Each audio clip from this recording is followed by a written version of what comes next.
Tom Glavine, last year's World Series MVP, a record of 4-2 as he makes his 7th World Series start.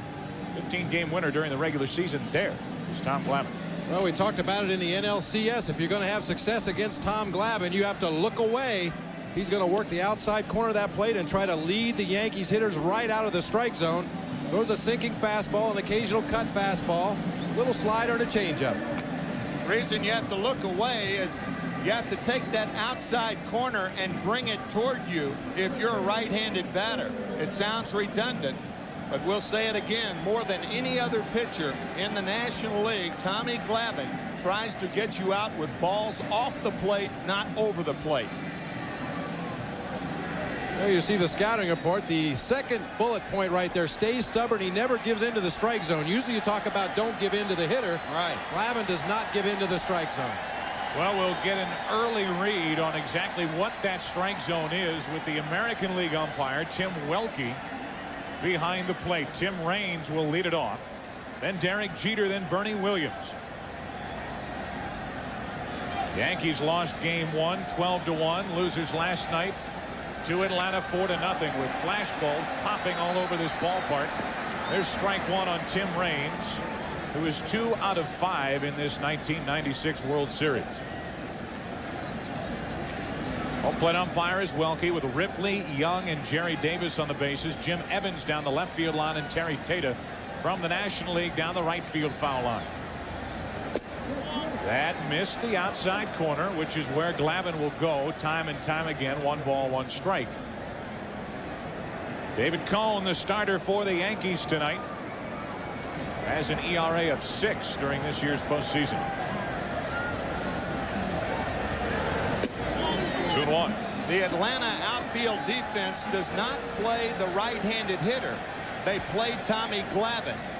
You will find Marquise Grissom almost in the exact spot with every right-handed hitter because of that outside fastball.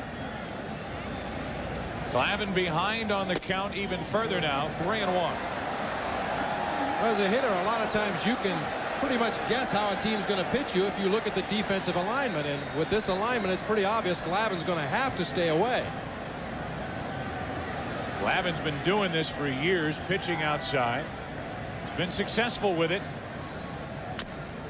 Full count on Tim Raines.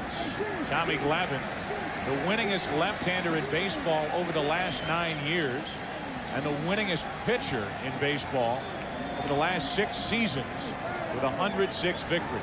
Joe, I think one of the big reasons that Glavine has been successful with that area is that he varies his speeds to that area so well.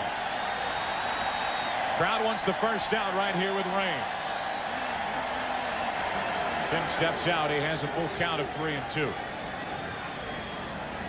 Working with Javier Lopez tonight. Lopez has made the start in each of the first 3 World Series games.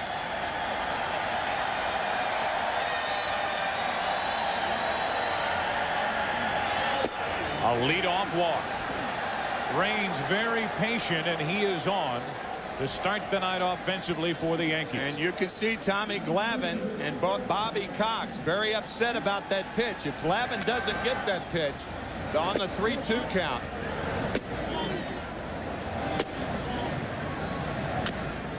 Foul that one off, and that's the 3-2 pitch. If he doesn't get that pitch, it's going to be a long night for Glavine. That second pitch was very telling as well. He just missed off the outside corner. He fell behind Raines and he walked him. A leadoff walk, and now Derek Jeter. Great to see Jeter in the lineup after last night being hit on the left wrist. Showing his speed. He is out. However, on a very strong play by Javier Lopez, who can move well for a catcher, hopped out from behind home plate, and the put out to 4. Nice bunt here by Derek Jeter right off the end of the bat. The ball just barely trickles out into the grass. No other play but to go to first base.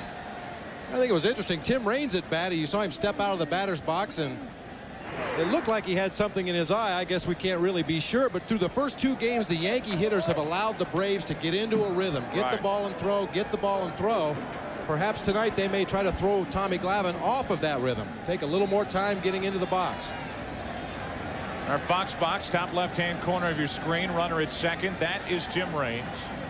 1 out, no score. Here is Bernie Williams, 0 for 7 in the World Series. And ball 1 from Glavine. One thing we're seeing earlier than we have in games past, and that's because the leadoff man is on here in the first. Joe Torre gets the leadoff walk. He drops down the bunt.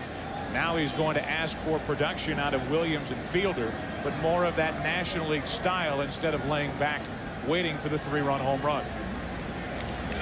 Cecil Fielder in the lineup cleaning up. He's on deck. There's a strike, and it's 1-1. I think it's worth considering that the bunt in the first inning to Torre may be like the bunt in the 4th inning, because Joe may be playing a 6-inning game with David Cone, trying to get to Mariano Rivera for the 7th and 8th inning to set it up for Wetland.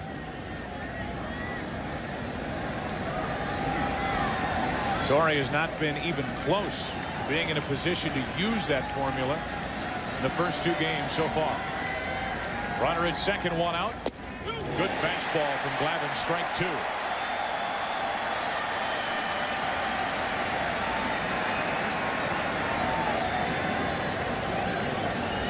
Yankees laying down a bunt here in the first inning. Wouldn't they love to grab the early lead after losing 12-1 and then 4-0 in game 2.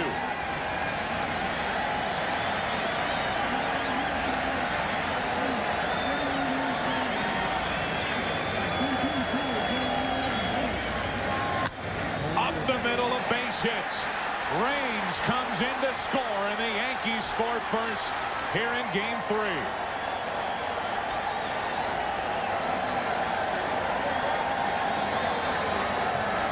Joe Torre and the Yankees couldn't have written a script any better than that. First hit for the Yankees in this series with a runner in scoring position, and after 18 1/3 innings, the Yankees finally have a lead. And Bernie Williams finally has a hit. So the leadoff walk comes back to get Glavine. The bunt, the hit, now it's 1 on, 1 out for Cecil Fielder.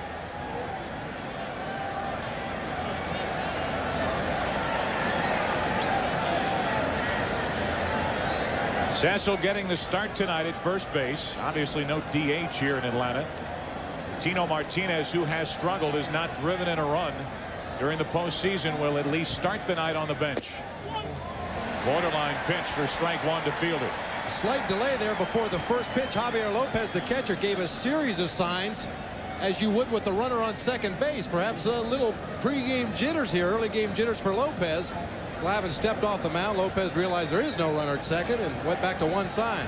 Guy who was on second's in the dugout now. 1 ball, 1 strike on Fielder. Who better for Atlanta to have on the mound than Tom Glavine? Last year 2-0 in the World Series against Cleveland, was the MVP of the series. Made only 2 starts and won the clincher game 6. 1-0. Lemke's only play to first. 2 out. Down to second is Bernie Williams. He's there with 2 out as Fielder is retired, and it'll be up to Charlie Hayes.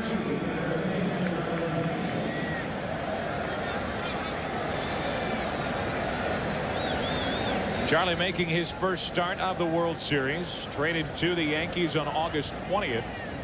Actually 30th from Pittsburgh, where he hit only .248 for Jim Leyland. Boggs and O'Neill on the bench to start. Ball 1. Hayes has some history against Tommy Glavine, batting .317 lifetime with a home run. Of course, Charlie spent a lot of time in the National League. He's seen him more than most of the Yankee hitters.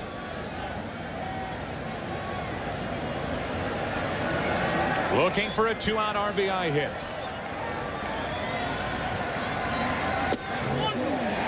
1-1 on a perfect pitch from Glavine. That was a dart and a bullseye, wasn't it?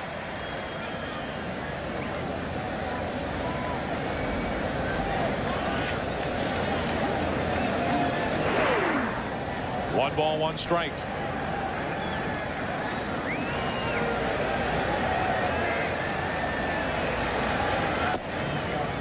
Now Glavine falls behind 2-1. Along with Glavine, Bob, staying stubborn with regard to the strike zone, a hitter has to stay stubborn and not go after those pitches outside, low and away that are practically unhittable. Well, most of them are unhittable. When Lopez moves out on that outside corner, he's off the plate right now with the middle of his body. That's unhittable. 2 balls, 2 strikes as Glavine split the outside corner. I think he split the middle of the left-handed batter's box here.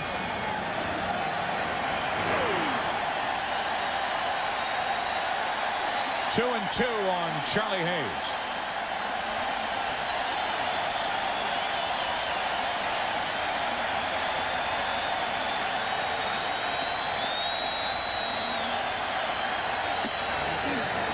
Wouldn't chase it, full count. Strawberry waits on deck.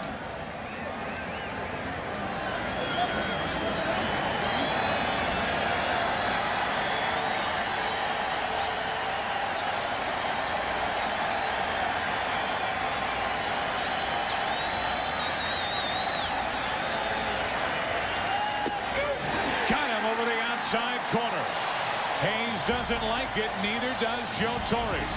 What he does like is the Yankees get out in front. Thanks to Bernie Williams, 1-0 New York.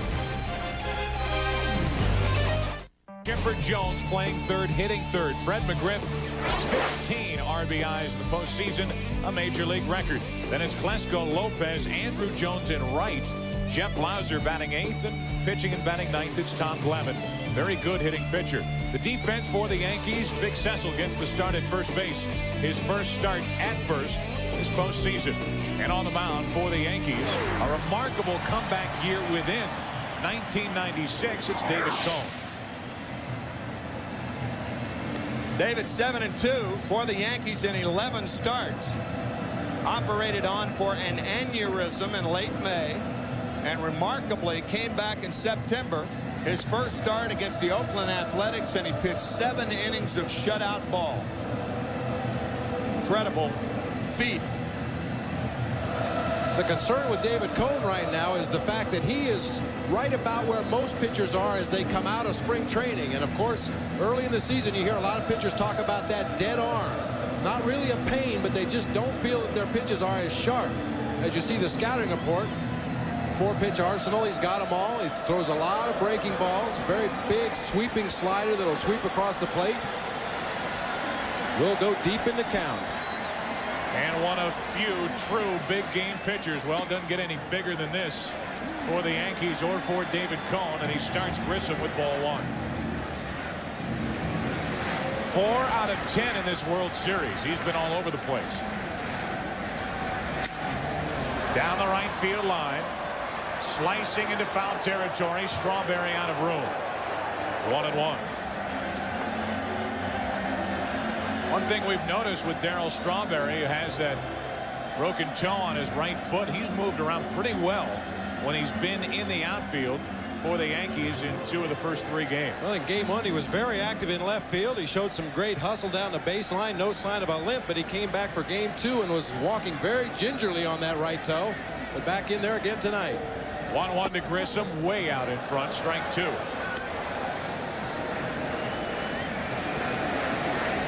Not a true slider, between a slider and a curve. You can see the break right there. Not only going away from Grissom, but down.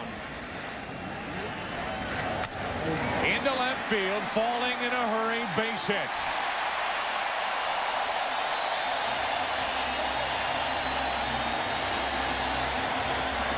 Difference between the first curveball that he threw to Grissom and the second one, he left this one up just a little bit.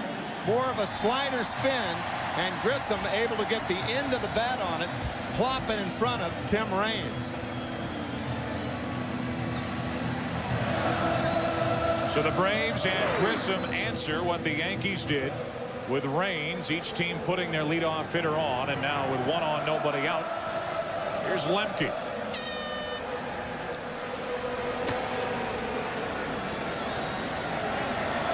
Lemke is hitting .500 in the World Series, 4 out of 8. And the postseason, .383. Good fastball from Cone, strike one. Charlie Hayes at third base anticipating a bunt well in front of the bag on the infield grass, but Lemke showing no signs on that pitch.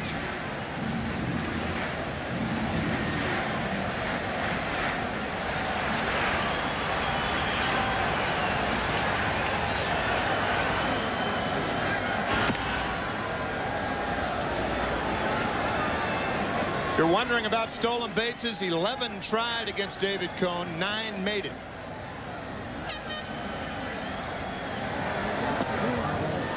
One and one on Lemke. A lot of things Bobby Cox can do right here. One-run ball game early. A guy who makes contact, puts the ball in play. David Cone around the plate. Grissom with good speed. He can hit and run. He can use the straight steal. No signs of a bunt. Lemke checked his swing, and the count 2-1.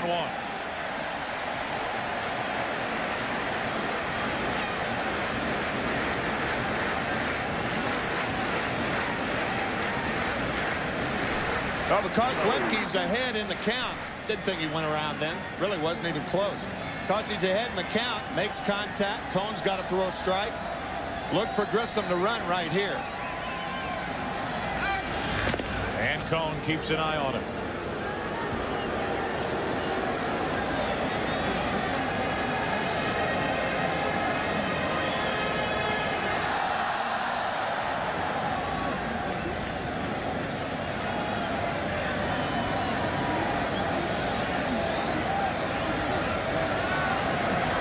Runner not going to fielder.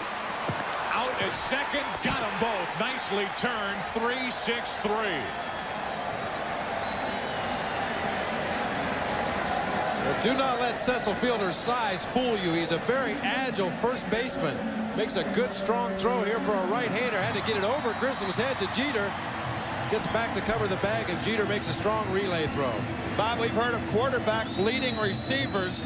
Fielder leading Jeter right here perfectly, and gives him an ideal throw for the return throw. Nicely done. 2 out, nobody on, with Chipper Jones at the plate. Kind of thought Cone quick pitched on 2-1. Came very close to committing a balk. Grissom was not running, and because he wasn't running, it's a 3-6-3 double play. Now 1 ball, 1 strike on Chipper. Yeah, all things set up to me, as I said, but you know, with the hit and run situation in that count, Lemke, a guy who's been making contact, seeing the ball real well. Cone, a control pitcher. Grissom with speed. But Bobby Cox electing not to do that, and Mark grounds into the double play. 1-1 on Jones. Good pitch down and in, strike 2. It's a real good location for this slider from David Cone. Starts it over the inside corner of the plate, which is a pitch left-handed hitters like. By the time he starts to swing, that ball breaks down and in out of the strike zone. Chipper Jones swings right over it. Floats high and away, 2-2.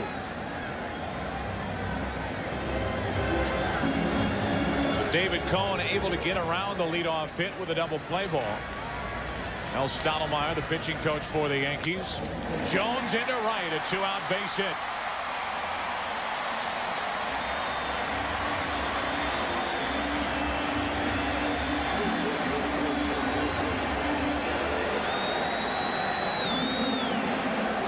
This is something the Braves hitters have been doing the last 2 games, extending their swing. You can see Chipper Jones extending out into the strike zone.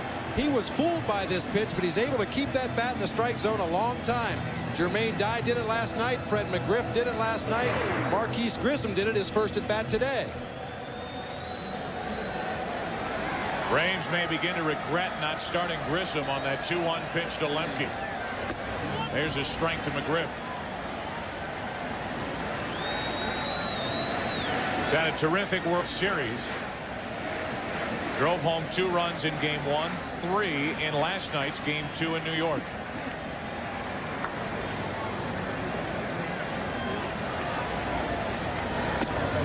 Gets away from Girardi, but Chipper Jones stays put. Well, that's bad base running by Chipper Jones. Got to be alert enough. Evidently, he didn't see how far this ball bounced away from Girardi. The ball hitting the heel of the glove. The Chipper's got to be on second base on that ball. Initially, I thought maybe he was screened on the ball by the catcher, Joe Girardi, but from that view, you could see he should have had a pretty good look at it.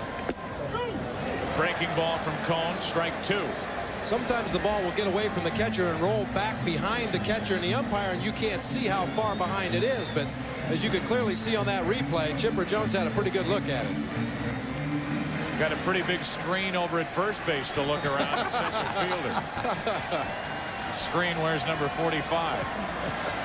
1-2 on McGriff. Runner at first, 2 out. 2-2.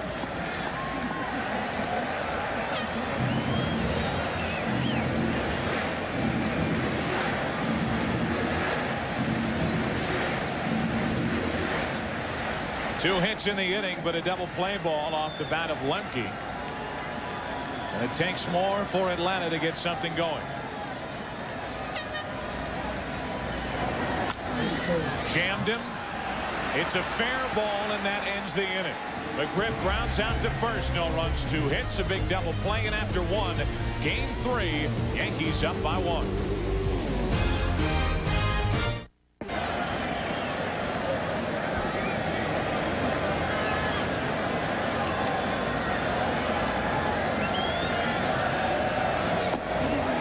Reaching out in front, second strikeout for Glavine. That was quick. Not only does Glavine have 4 good pitches, but he changes speeds on all of them.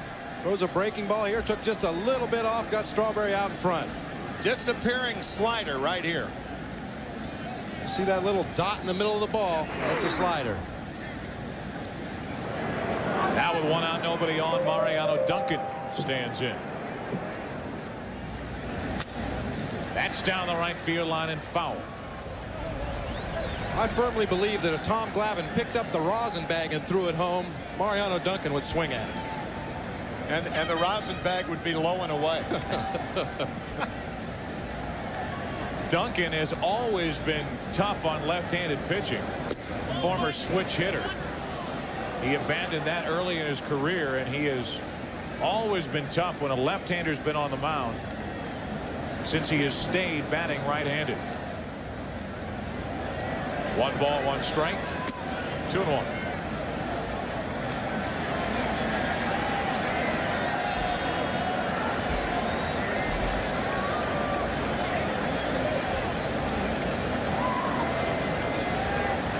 There's Mariano Duncan's hit zone.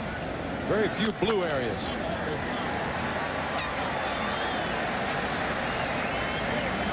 It's about as good as you could ever do on a Rubik's Cube. Just 2. Just missing 2. You know, actually, in any given at bat, that whole area could be red. I mean, Mariano Duncan's hit zone actually goes from the ground to the top of his head and from dugout to dugout. 1 out, nobody on. A 2-ball, 2-strike count on Duncan. Up the middle, stabbed by Glavine. 2 out.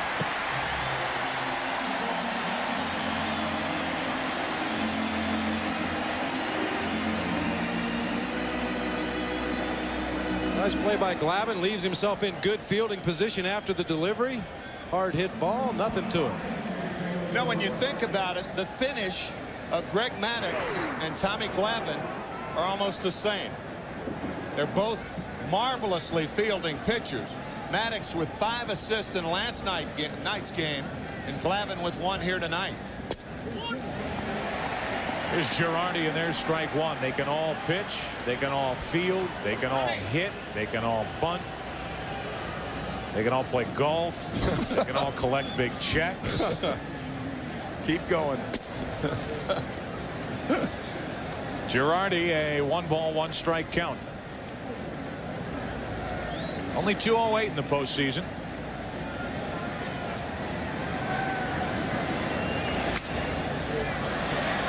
That's strike 2.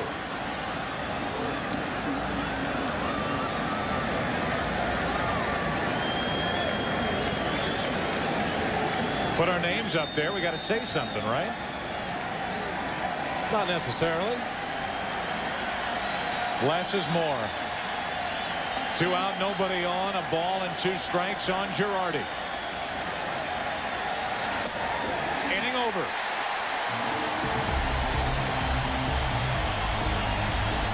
An inning and a half complete in Atlanta. 1-0 New York. Full night and a special night for Brett Butler, who before the game throughout the ceremonial first pitch looks great, looks better every time you see him. Lives nearby, and he's going to give it one more try in 1997. One more year in his terrific big league career, which started right here in Atlanta. Part of that Len Barker trade with Cleveland. Klesko rips one to Big Daddy. A little flip. 1 out. That's what you call smothering a baseball. Well, he said it earlier. Cecil is a lot more agile than you would think for his body size, and he gets himself in front of that ball, and it's like hitting a backstop. Nowhere for the ball to go. Actually catches it with his right arm, traps it against his body. Nice flip to Coney. You know, getting back to Brett Butler, I was surprised the Braves would ever trade a guy named Brett Butler from Atlanta. Yeah, that's just amazing to me. It's too good, isn't it? Yes, it is. I guess they didn't give a darn. 1 out, nobody on, and here's Lopez, ball 1. Well, throughout the 80s, probably only Ricky Henderson with better numbers as a leadoff hitter than Brett Butler. Lopez 2 out of 8 in this World Series. Checks on Jeter. Ball stayed down. 2 out.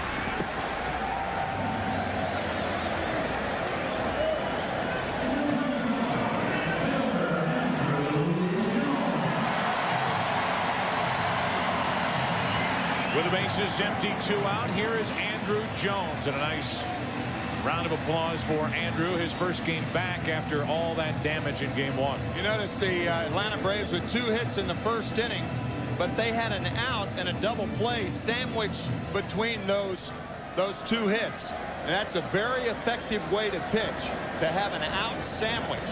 Hit, out, hit. One of the more effective ways of scoring runs is to bunch your hits. 3 hits in a row, 2 hits in a row and a sacrifice fly, 2 in a row and an infield out. That missed a little high. 2-0. One thing Cone has been able to do for the most part is keep his pitches down. Down and in on Lemke back in the first inning that started that 3-6-3 double play. That's down, too far down. It's 3-0 on Jones. And as strange as it sounds, the way for a pitcher to keep the ball down is to keep his arm up. If David Cone starts dropping down a little bit with that delivery, that's when the ball tends to stay up in the strike zone. Get under it. Good pitch on 3-0 over the outside corner, 3-1, and Bobby Cox didn't like that call. He wants that call when Glavin's out there on the mound, so he's going to have to take the other side of the coin too. 2 out, nobody on. Big swing, 3-2. That was hittable right there. You guys have talked about it. Andrew Jones has a big swing, but it seems a very controlled swing. He's got a quick trigger. He gets himself ready to hit very quickly, seems to recognize the pitch quickly, and then takes that big swing after recognizing the pitch. Cone fell behind 3-0, and he comes back to strike Andrew Jones out on a 3-2 pitch. Now after 2, the Yankees out in front by 1. We'll be back after this from your local station. From Vienna, Virginia. Here is David Cone, and there is ball 1 low and away. Throws right, bats left. Last base hit, October 1992. That was in World Series play. He had 2 hits in game 2 while facing Atlanta. 1 ball, 1 strike.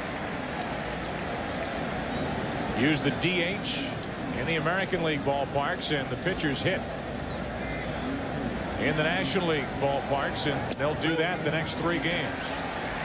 1 and 2 on Cone. And American League pitchers are 5 for their last 27 spanning about 10 years. David Cone with 2 of those hits. Set 27, 127. Make it 128. 1 out, and the 4th strikeout for Glavine. Chris Chambliss hit, as you see Cone take strike 3. You had a look at a guy who could be a manager in the majors next year, Chris Chambliss, and he hit one of the more famous home runs in New York Yankee history off Mark Liddell in the 1976 American League Championship Series. The home run to win it, barely making it around the bases. He is now the hitting instructor of the Yankees. Raines behind on the count 0-1. Matter of fact, David Cone, when he joined the Yankees, David was from Kansas City, a huge Kansas City Royal fan, and David walked up to Chris Chambliss and said, "Don't take this personally, but I hate your guts for hitting that home run against my Kansas City Royals in 1976. 0-1 the count on Raines, a ball and a strike.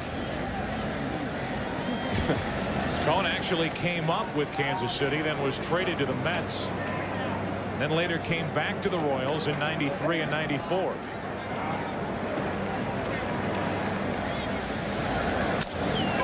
Out in front, had him reaching. That's to Blauser. 2 up.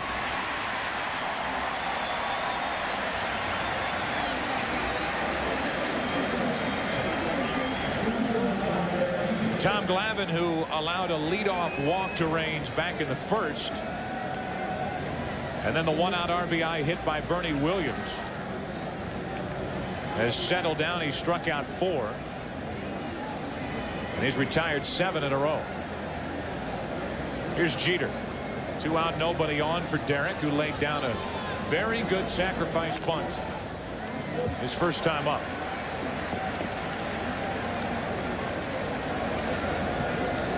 Here you see the scouting report on Derek Jeter. Leans out over the plate. We saw an example of that yesterday when he was thumped on that left wrist. The book is to jam him in on the hands. Slow stuff away. 1-1.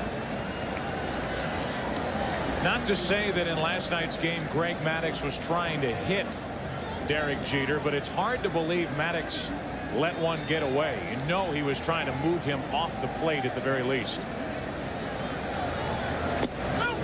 Strike 2. I think more so than Maddux. I mean, if you're hinting that maybe he intentionally threw at Jeter, I think more than that, it's Jeter's approach to the plate. He really dives in. When he tried to turn away from the ball, he turned into the pitch rather than away from the pitch and really exposed himself. Glavine is on a roll. 1-2 on Jeter. 2-2.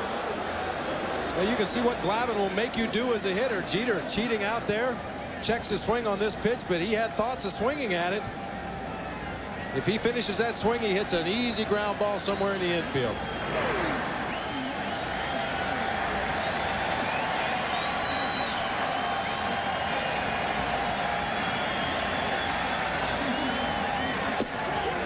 Three and 2. Bernie Williams, who has the night's only RBI, waits on deck.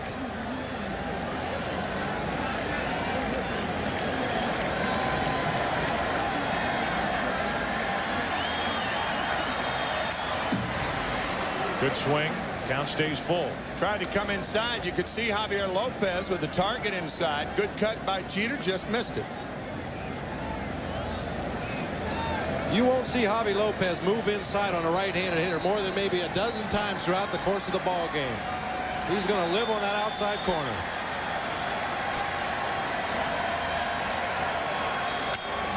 Down the right field line. Andrew Jones there to make the catch to end the inning. 8 in a row sent down by Glavine. David Cone back to work. Bottom of the 3rd. 1-0 Yankees. David Cone back to work. It'll be Blauser, the number 8 hitter, then Glavine, the pitcher, and then Grissom.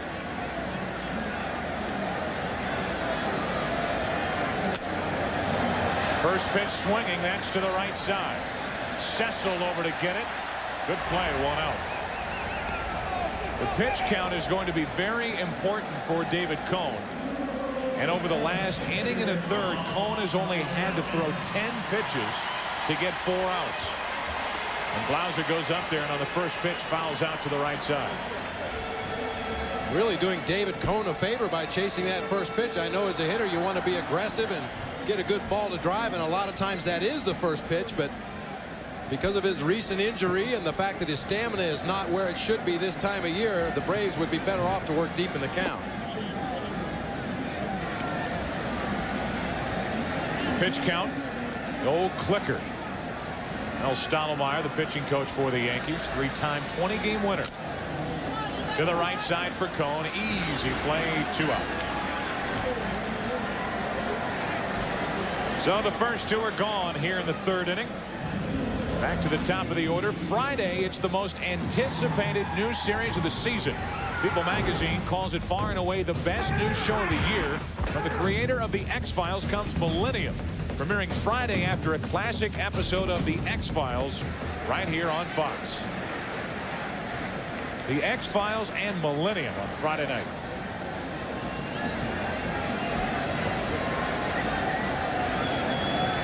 Two out, nobody on for Grissom. Marquise a base hit into left his first time up, then was involved in that 3-6-3 double play off the bat of Lemke.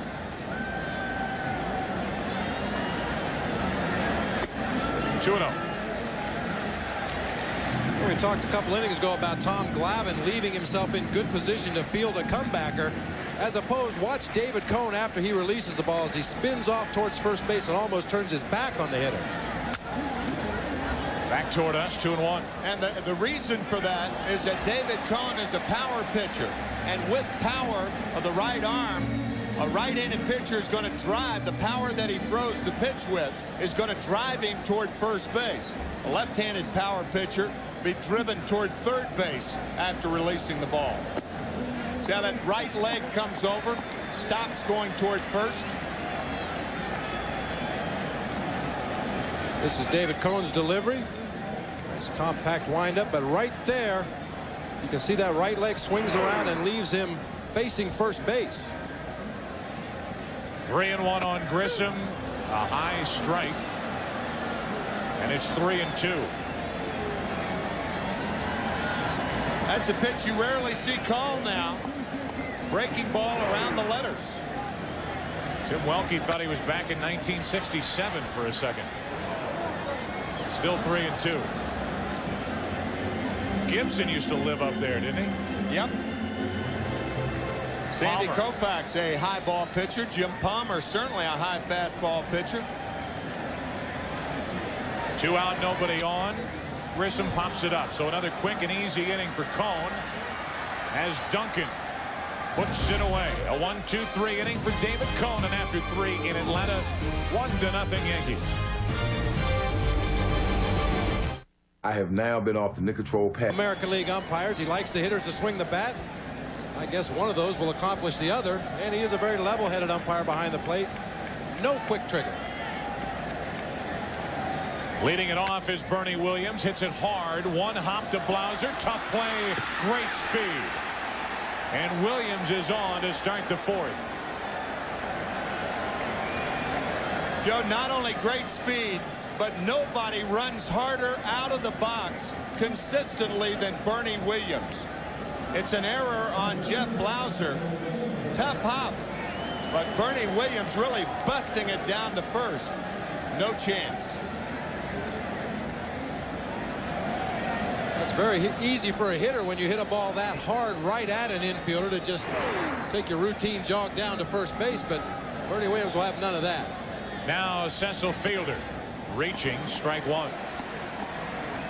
So an error to start the inning. That's the second postseason error for Blauser, who in only 83 games during the regular season committed 23 errors.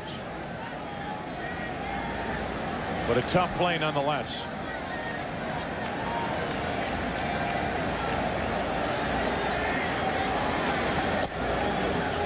1-1 on Cecil. Cecil Fielder can flat rake the low ball. That power zone down and in, down over the middle of the plate. So if Glavine does stay down, and he has to be successful, it must be away. That's away, 2-1. Cecil's also a very good breaking ball hitter for strikes. If the pitcher throws the breaking ball in the strike zone, he handles it very well. If he throws it out of the strike zone, that's a pitch he has a little trouble with.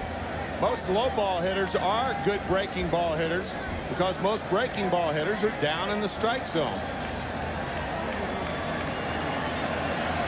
2-1 on Fielder. Big swing, 2-2.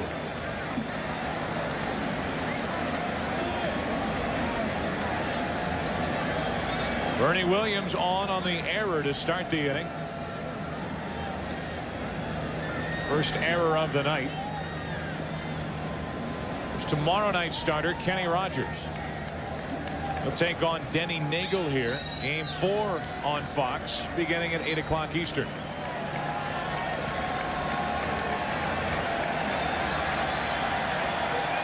Two and 2 on Fielder. Full count. Now do you start Bernie Williams? I think so. Fielder an ideal double play. Man, he is not a fast runner. See what Joe Torre and Willie Randolph do. Willie Randolph, the third base coach. I think you got to send him here. Well, to combat that, Tom Glavine will probably go with the slide. You know, he's going to throw to first, but when he delivers the ball to home plate, he will probably go with the slide step to get rid of the ball as quickly as possible and give Lopez a chance if Williams does run.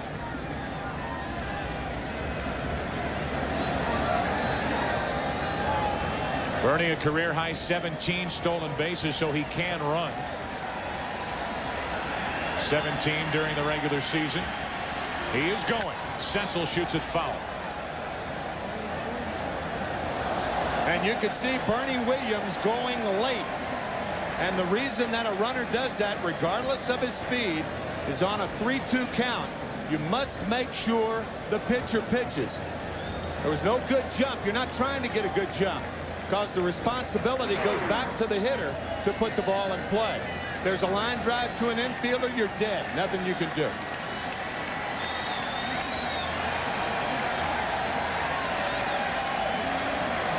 Not going, and we'll do it again. I think Bernie may have missed a sign then. He's talking to Jose Cardinal at first base, the first base coach. And what happened, I think, is Tom Glavine did not stop, in the opinion of Bernie Williams and Jose Cardinal. They were talking to first base umpire Steve Ripley.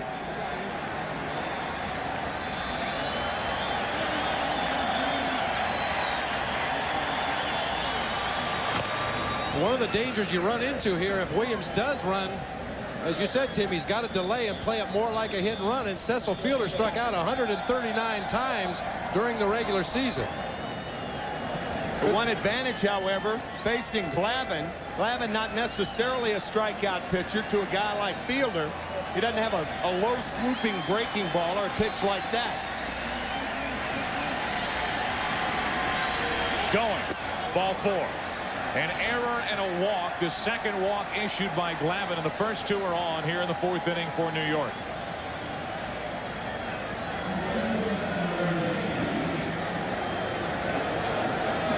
The dangerous errors for any ball club are the ones made early in an inning. For instance, an error with nobody out is much more dangerous and more apt to lead to a big inning than an error with 2 men out. The first 2 are on, and Charlie Hayes, who struck out, showed you 2 times the pitch where he was called out, that 3-2 pitch, low and away. Back in the first inning, digs in.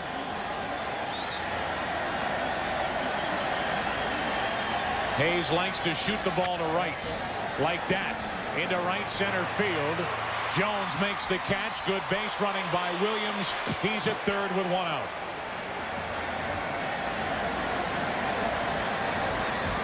And it's first and third, 1 down here in the 4th inning for the Yankees. Well, the Braves looked like they were anticipating a bunt by Charlie Hayes. McGriff was playing in. Chipper Jones was playing in. Of course, Charlie Hayes put down the bunt in game 2 of the series against the Texas Rangers that Dean Palmer threw away. allowed the Yankees to win the ball game. Yeah.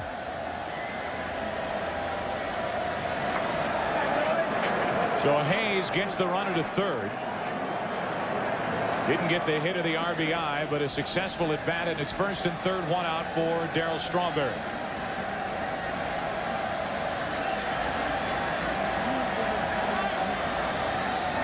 Strawberry struck out his first time.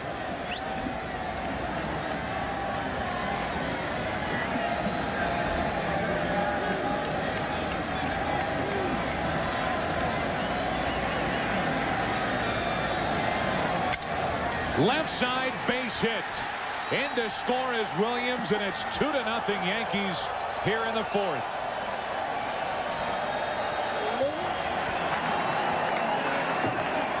Talk about a great adjustment by Darryl Strawberry. He struck out on a slider low and away his first time up. He looked like he was looking away, fastball away, rifled the left field. You two were talking about it earlier. Look how far off the line Chipper Jones was. They were playing Strawberry around a pole. And Darryl finds the hole between third and short to make it a 2-0 Yankee lead, and now it's 2 on 1 out for Mariano Duncan, ball one.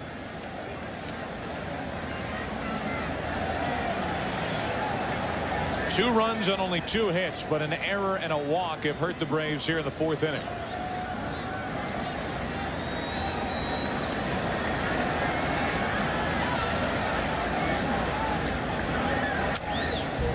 Back toward us, 1-1. Don't laugh at me. I was ducking. What are you laughing at me for? I am gone. I've told you that throughout this postseason. I'm out of here on foul balls. It just happened to hit the screen. I was flinching. You caught me by surprise. I was looking down there, and all of a sudden there was a body in my lap. I apologize. Way late with that cut. Very good fastball from Glavine. Strike 2. But Glavine is sneaky quick, what they call sneaky quick. He can get that fastball up there 92, 93 miles an hour. But he's not the kind of pitcher that's just going to rear back and try to blow it by you. He will set it up with the off-speed stuff, with the little sinker, with the changeup. Makes that pitch look all the more quick coming to the plate. Duncan strikes out for the second out here in the fourth. And the 5th strikeout of the night for Glavine. He came right after Mariano Duncan. Bob alluding to the fact that Mariano Duncan's strike zone, you can raise that with 2 strikes. And that's what Glavine did. First time in the game that he's come inside the right-handed batters twice in a row. Foul tip hung on to by Javi Lopez, and it's 2 on 2 out for Joe Girardi, and a strike over the outside corner. Joe, you mentioned Charlie Hayes going to right. That's the way right-handers should try to hit Tommy Glavine. Take the inside part of the plate away from him and go the other way. Girardi, a guy who will go to right field consistently. Might take something more than a single to get Fielder home from second. He's the lead runner. Need a gap single, not a single right at an outfielder. Braves have strong arms in the outfield, the best possessed by 19-year-old Andrew Jones in right. 2 balls and a strike on Girardi. Here's Andrew at arm, one of the 5 tools that he brings to the ballpark with him every game.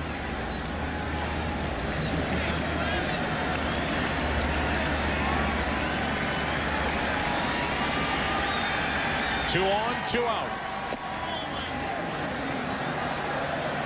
And a 3-1 count on Girardi. Tommy Glavine pitches everybody very carefully, but with David Cone waiting on deck, he's going to try to force Joe Girardi to chase something out of the strike zone.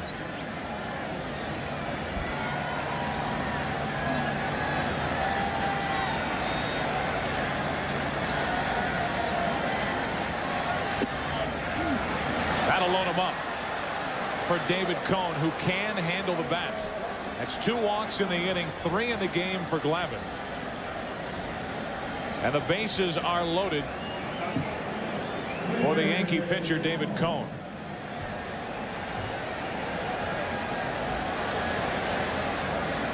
Bernie Williams led off the inning and reached on an error. The Yankees, who had a combined total of 1 run in the first 2 games, were 0 for 9 with runners in scoring position. Much better tonight. The 2 hits, the 2 runs, and now it's bases loaded, 2 out for Cone. You can see Don Zimmer there had a bee in his bonnet. He had an idea about something, and he was pleading his case to Joe Torre and Chris Chambliss. To the left side, great play by Chipper Jones. That saved 2.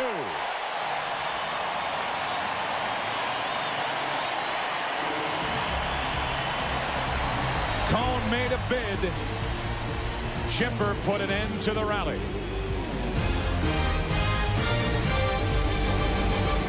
Finish with Jones down the line.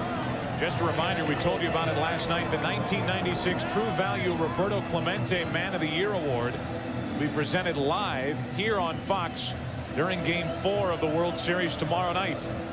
Kenny Rogers and Denny Nagel battling. Our coverage begins at 8 Eastern. Here's Lemke to be followed by Chipper Jones and Fred McGriff.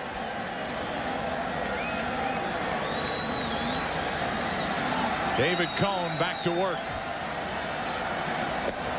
And a breaking ball for strike 1. Only 38 pitches thrown so far for Cone.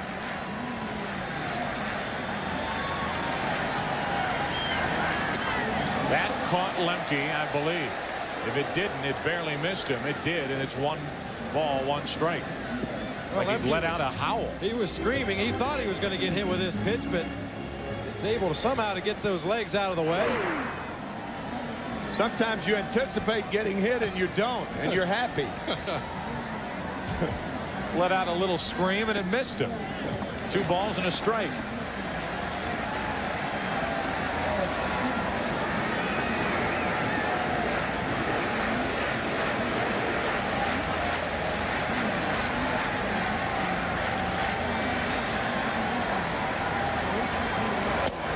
Good pitch, 2-2. Yeah, that's why Bob and I were talking earlier about why David Cone throws a lot of pitches, works a lot of deep counts. With a 2-run lead, he throws a breaking ball to Mark Lemke when he's behind in the count. That's an indication of him throwing a lot of pitches. Another breaking ball, and it's 3-2.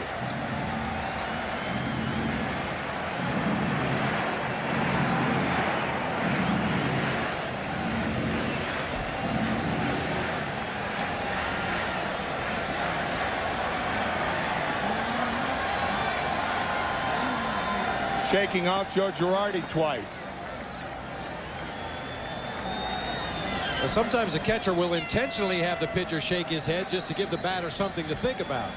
3-2 fastball, Lemke into left. For Raines. The leadoff man is gone here in the 4th inning.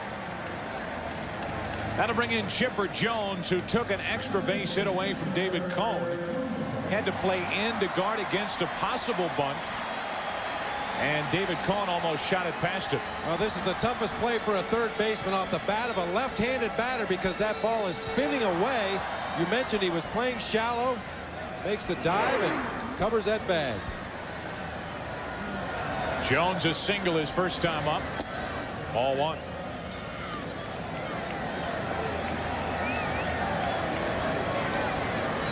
In this World Series, 3 out of 8.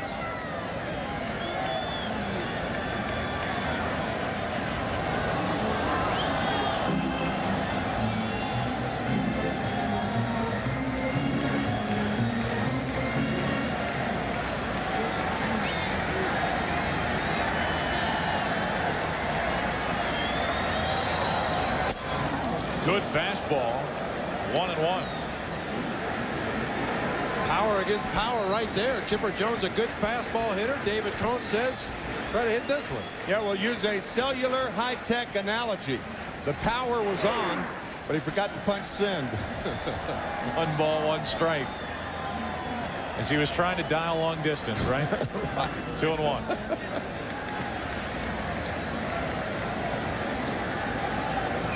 McGriff waits on deck.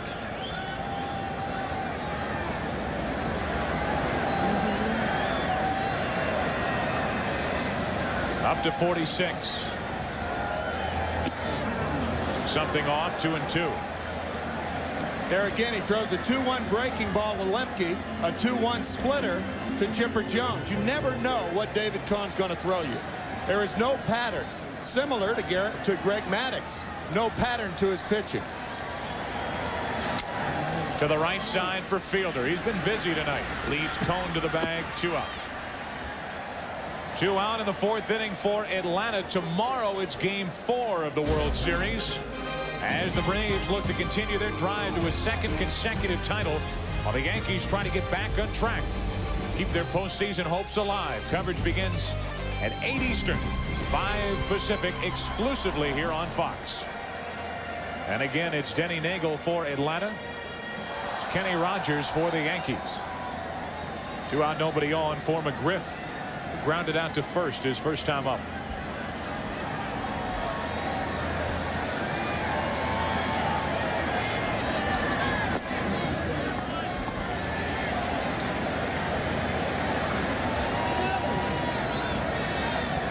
Charlie Hayes way off the line at third. Right side of the infield deep. They play McGriff to pull. 2-0. Cohn was a pitcher before his injury, before the aneurysm. It wasn't unusual for him to throw a lot of pitches in the ball game. But since that surgery, they have to keep a very close eye on that pitch count. 3-0. What was that game he threw at the Mets? 168 pitches with the Mets in the rain in the early 90s. But he won.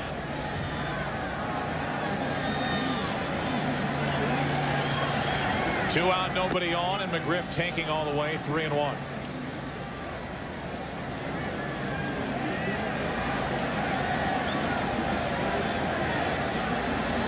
The high-tech counter in the left hand of Mel Stottlemyre. Little low for ball 4, and the first walk of the night issued by Cohn.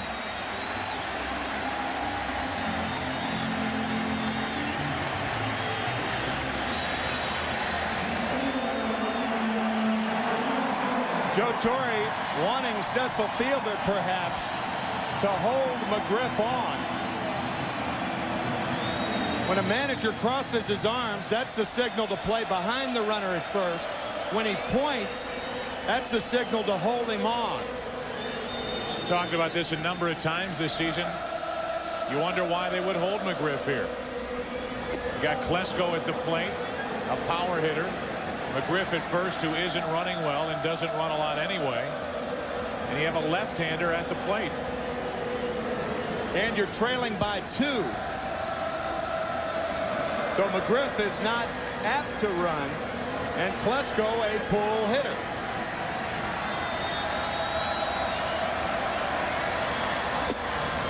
One and one from Cohn. Brian, Klesko's hot zone, like most left-handed hitters, down and in is a hot zone, up and out over the plate, and he will pull the pitch up and out over or go with it, depending on what the pitch is.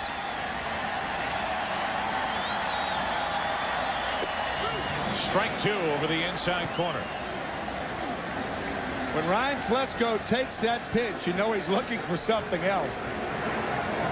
Do all hitters guess? I guess they guess.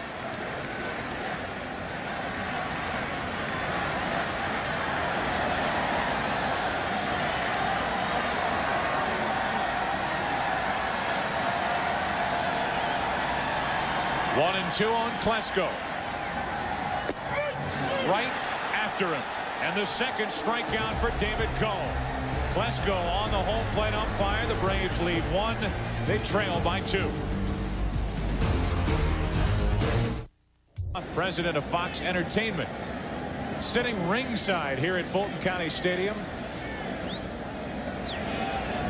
David Hill from Australia. Peter telling them all about this game. Tim Raines leading it off. Fifth inning. Top of the order for the Yankees. Ball one. People, I don't think, realize, Tim, how big baseball has become in Australia. Absolutely. Craig Shipley, a utility player with the San Diego Padres, the first Australian baseball player to play in the major leagues. That's now another answer to winter ball. Yeah, right. 1 ball, 1 strike. Graham Lloyd with the Yankees, Australian born. Winter ball season is big in Australia. Raines at the plate, leading it off. 1-2. It'll be Raines, Jeter, and Williams here in the 5th inning. The Yankees up 2-0. RBIs by Bernie Williams and Darryl Strawberry. Yeah, once again, you see Raines taking a long time getting back in that box, trying to make Glavine wait on him. 2-2.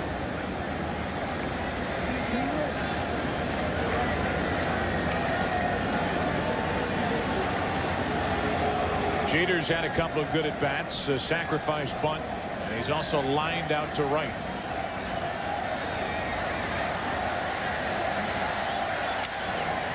Into left field for a leadoff hit. And for the 3rd time in 5 innings, the Yankees put their leadoff man on. They've scored the first 2 times they have done that tonight, and Raines is on for the 2nd time this evening. Glavine tries to come inside on Tim Raines. You can see Javi Lopez moving in under the hands of the right-handed hitter. Glavine just did not get the pitch in far enough. Raines with a clean single to left. Had to pull his hands in a little bit. I'll tell you, Bob, I think Javier Lopez sets up too early. We talked last night about Joe Girardi, who sets up at the last minute. That was a throw to first, so there's no need to set up. But if you keep an eye on the catchers, often the good hitters can hear the pounding of the glove, or they can see him out of the corner of the eye if he sets up too early. But this guy right there, Joe Girardi, sets up better than any catcher in the major leagues today. Jeter showing bunt again as he did back in the 1st inning. Ball 1. Does have a sacrifice tonight. A perfect bunt down the first baseline, and it took a good play from Javi Lopez to record the out. Raines a leadoff hit, held on by McGriff.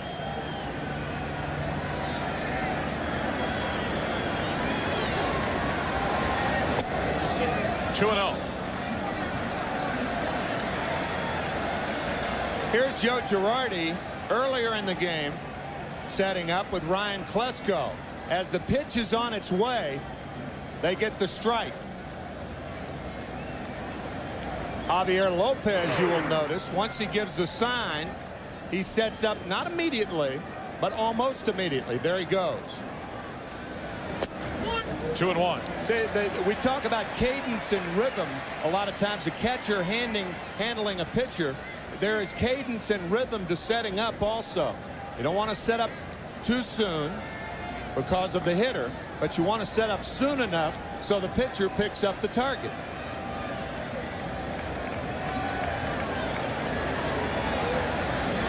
A leadoff hit by Raines. Glavine behind on the count with Jeter at the plate. Runner going, hit and run. 2-2.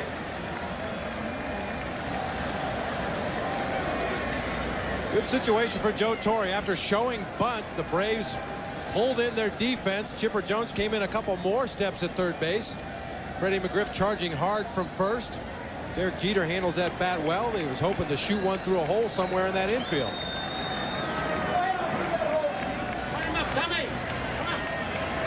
2-2 on Jeter.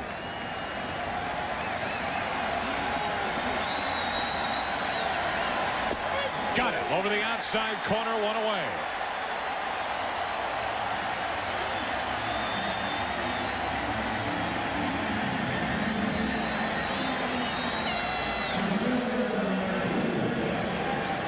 It's a much lower strike than you will normally see called by an American League umpire. It's not unusual to see him go off the corners a little bit. We've seen it all night, but considerably lower than most umpires will go. So the leadoff hit, Jeter failed to advance the runner, and it's 1 on 1 out for Bernie Williams.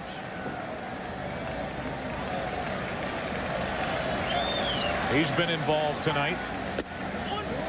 Came in 0 for 7. He has an RBI single. He reached on an error and scored the second run for the Yankees back in the 4th.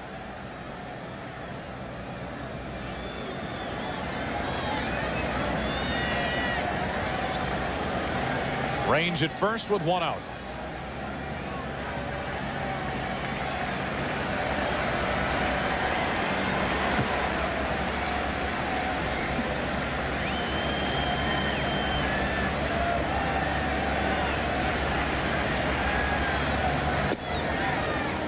One ball, one strike on Williams with Fielder on deck.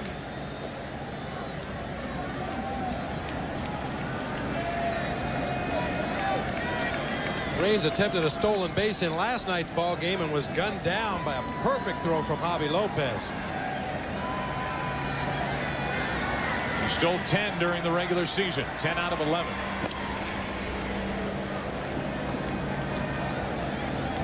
.787 career stolen bases for Tim Raines. He is 5th all time. Ricky Henderson, Lou Brock, sliding Billy Hamilton, and Ty Cobb. Then Raines. You can see Tim Raines' eyes there trying to get a peek in at the catcher, perhaps see the signal.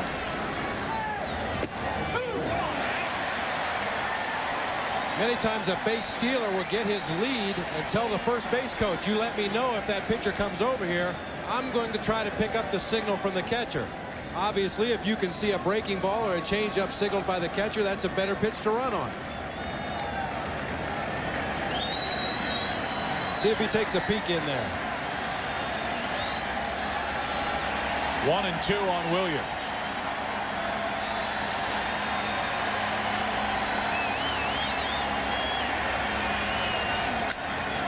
Into right, well hit. Andrew Jones back at the wall. What a catch. Now they have Raines off first. Double play.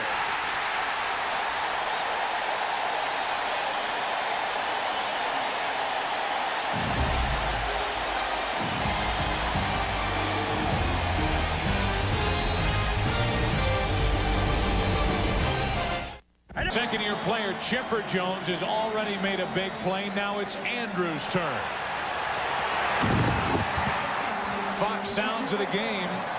That's how it sounds if you were an outfield wall and a 19-year-old stepped into you. I think the mysterious thing here is why didn't Tim Raines run hard going back to second? He almost stopped at second.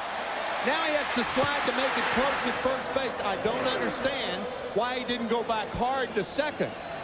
Otherwise, he's safe. Close play as it was. Mysterious play. He's safe with Cecil Fielder coming up. Instead, it's a double play. Score at 9-3. And here's Javi Lopez leading off the 5th with the Yankees up by 2.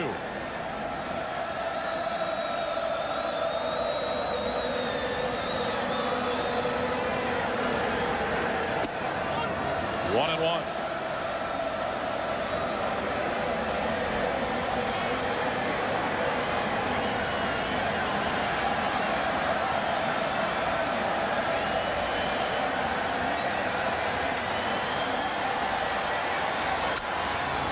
The middle, base hit. A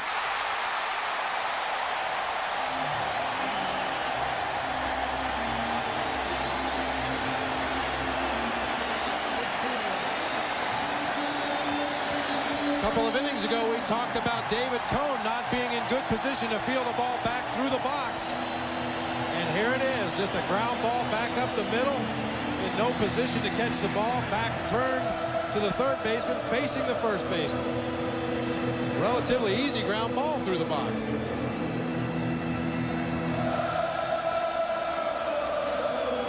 was right behind him, right over the rubber.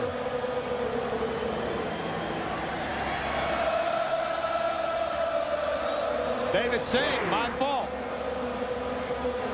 Now it's Andrew Jones. Good breaking ball, strike one. Andrews struck out his first time after jumping out in front of the count 3-0.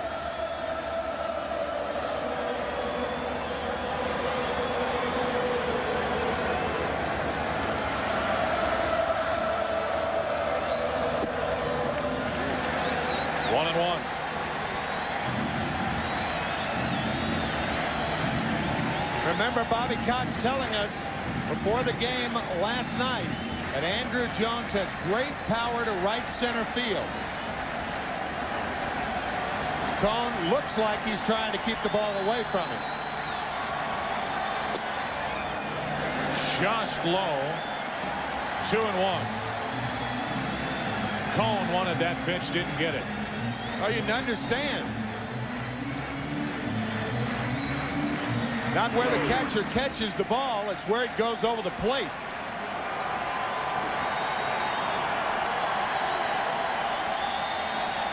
Two balls and a strike on Andrew Jones. Able to check his swing. It's 3-1. I'm surprised they're not appealing there. It looked to me like Andrew Jones went around.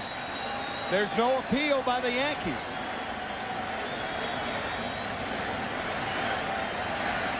Close enough to appeal. Certainly close enough to ask. A steady diet of breaking balls here to Andrew Jones.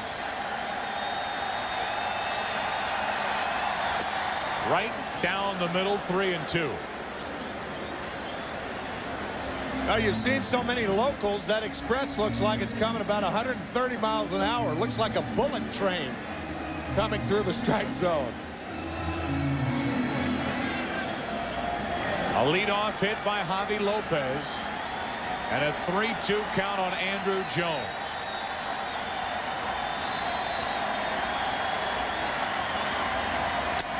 To the right side, Duncan gets the lead runner, and that's it. The force out 4-6, and that's all the Yankees could get. Eddie Stanky used to say, if you're the runner at first base, a slowly hit ball to the right side, go into second base standing up. By sliding, what you do is you clear the path for the shortstop to catch the ball. If you go in standing up, it's a perfectly legal play. But if you go in standing up, perhaps the ball will hit you and trickle into shallow center field. So 1 on, 1 out. And the number 8 hitter, Blauser, is at the plate. Blauser has driven in only 2 runs during the postseason. But during the regular season, in just 83 games, he hit 10 home runs. Drove in 35.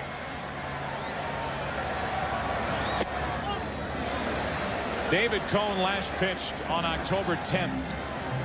12 days ago. That gives him 11 days rest, and he looks ready for game 3. He's had a sharper breaking ball tonight than I've seen him throw in his last couple starts of the regular season and his 2 starts in the postseason. A much sharper breaking ball tonight. Pretty close at first with Andrew Jones back ahead of the tag.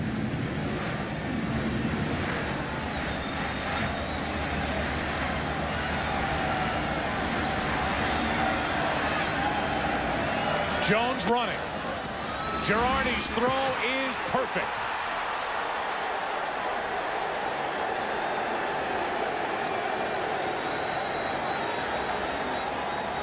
Joe Girardi is a catcher who does not take a crow hop on his delivery to second base. As you see, Jones with a little late jump there tries to make up for it with his good speed. Puts the throw right on the button. You'll see Girardi just pivots on that right foot and throws. No crow hop. Puts it right on the button. Good tag by Derek Jeter. Now with 2 out, nobody on. The 0-2 to Blauser. 1-2.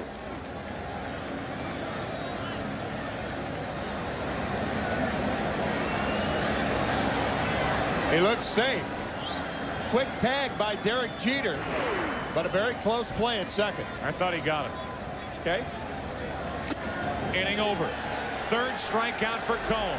A leadoff hit, a man out stealing, and after 5 in Atlanta, game 3, 2-0 New York. TriStar Pictures presents We're here with Super Agent Jerry Maguire. Tom Cruise Everybody loves you. Yes. in the motion picture event of the holiday.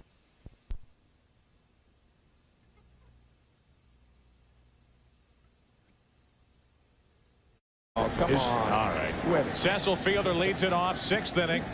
2-0 Yankees. And Glavine starts Fielder with strike one. You would think, I know who you're thinking of, Douglas MacArthur. That's it. That's the guy. I'm sorry. Thanks, Doug. Fielder, Hayes, and Strawberry for the Yankees here in the 6th. 1-1 on Cecil, who was grounded out and walked. One of Douglas MacArthur's favorite sayings, chance favors a prepared man, and the Yankees certainly look more prepared tonight than they have been in games 1 and 2. Tim. Yes. Those foul balls have been following us around throughout the postseason. Larritz and Kenny Rogers looking over the charts. That ball landed right up there, folks. It was close enough to duck. A ball and 2 strikes on Fielder. 6th inning. And the check on Chipper. 1 out. Fielder 0 for 2. Well, next Wednesday, 90210 is back with a brand new Halloween episode, and they're throwing a bash that just might last all night long. 90210 featuring a special music performance by the Tony Rich Project next Wednesday on Non-Stop Fox. There's Brian Austin Green.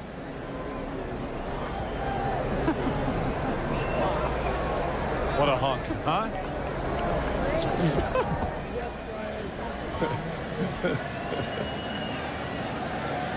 It's Brian Austin Green.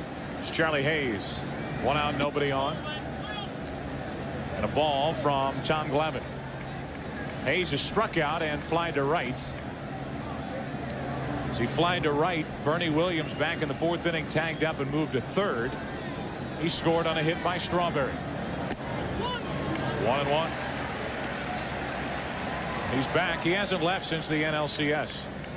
He hasn't taken off that chest protector either since the NLCS.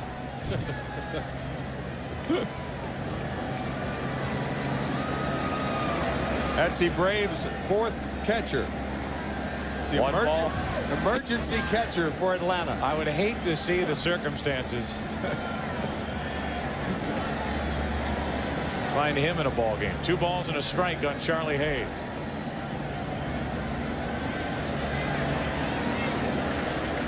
One out, nobody on. Over the outside corner, 2-2, and there's that pitch again.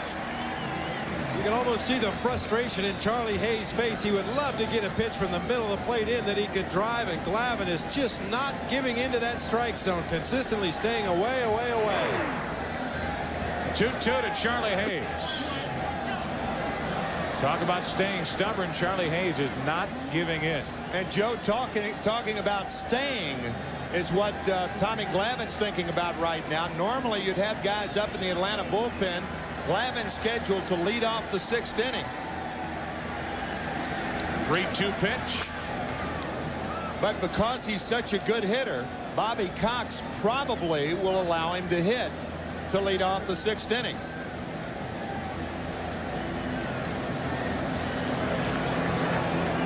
Glavine batted .289 on the season. He's 3-2 on Hayes with 1 out, nobody on in the 6th. 2 out. And that's 7 strikeouts for Glavine.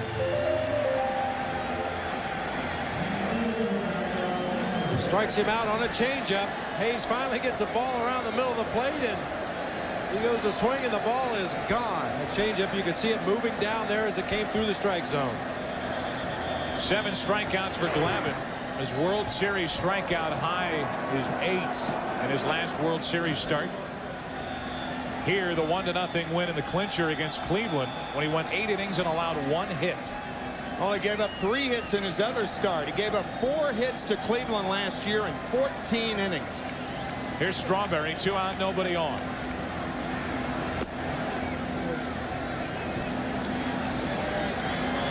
Darryl Strawberry, a very impressive at bat his last time up. Took the first pitch into left for an RBI single.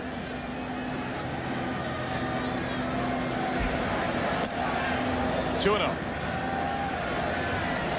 Chipper Jones once again way off the line at third base, playing almost in a straightaway shortstop position, but Blauser not really in a legitimate shift. That might be the weirdest infield shift I have ever seen. Braves have thrown some out there in this series already. Yeah. They do it throughout the regular season as well against certain hitters. Barry Bonds comes to mind immediately. They shift on him a lot. We saw it in the NLCS against Gary Gaetti.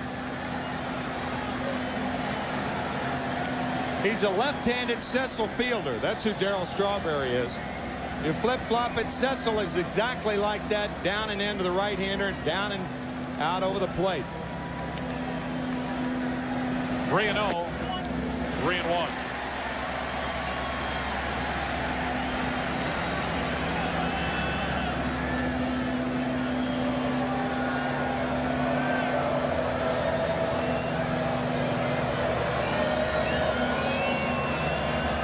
Three balls and a strike on Strawberry. 3-2. Interesting that they plan to pull on the infield. In the outfield, right center field is wide open.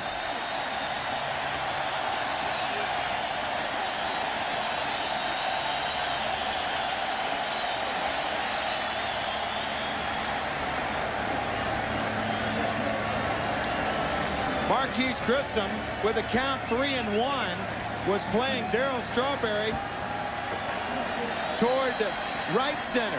When the count went to 3-2, he moved over to left center. More apt to hit the ball the other way.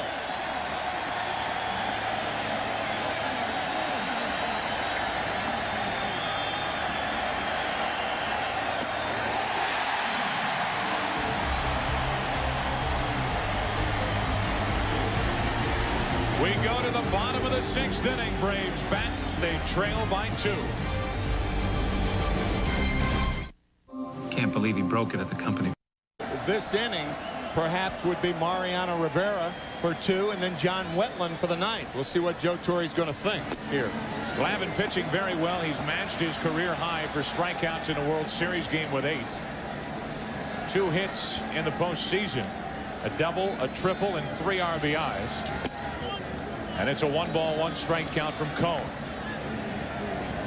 It'll be Glavine, Grissom, and Lemke.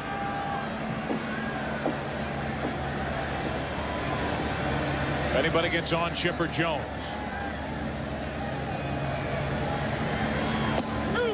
Strike 2.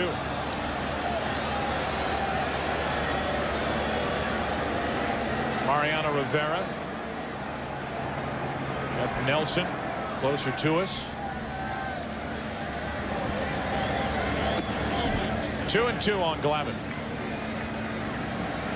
Usually the first 4 or 5 innings of a ball game in the bullpen, it's a fun place to be. You talk a little baseball, you talk a little restaurants, you talk a little this, a little of that, but at this time of the ball game, it's all business. Now a 3-2 count on Glavine. Guys are starting to stretch. You see Mariano Rivera stretching out the legs. John Wetland is laying on the ground out of your picture, getting his legs loose. 3-2 to Glavine, a leadoff walk.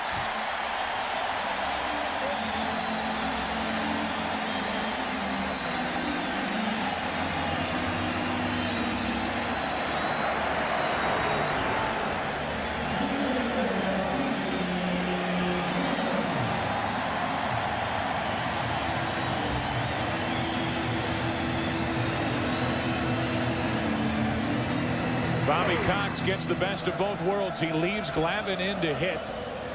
So he keeps him on the mound, and Glavine reaches base to start the inning. Now the tying run at the plate, it's Grissom. And it's strike 1. Not only that, Joe, but Glavine is an excellent base runner, perhaps the best base runner for a pitcher in the National League. He's fast, he's astute, he pays attention on the bases. Plus, he's aggressive.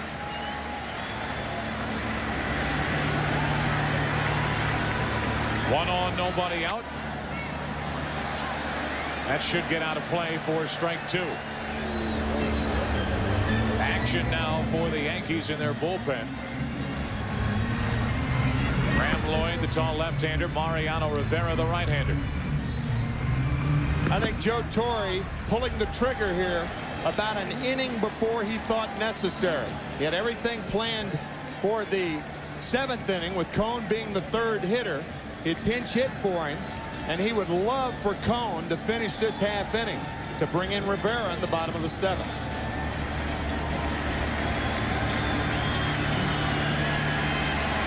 A leadoff walk to Glavine, an 0-2 pitch coming to Grissom. 1-2. If Joe Torre could script a ball game, that's the way he likes to do it. Get 6 innings out of your starter with a lead, 2 out of Rivera, 1 out of Wetland. 6-2-1. Been a great trifecta for him all year long. 1-2, the count on Grissom. Into left field, off the end of the bat. Raines can't make the catch, and the first 2 are on for the Braves in the 6th.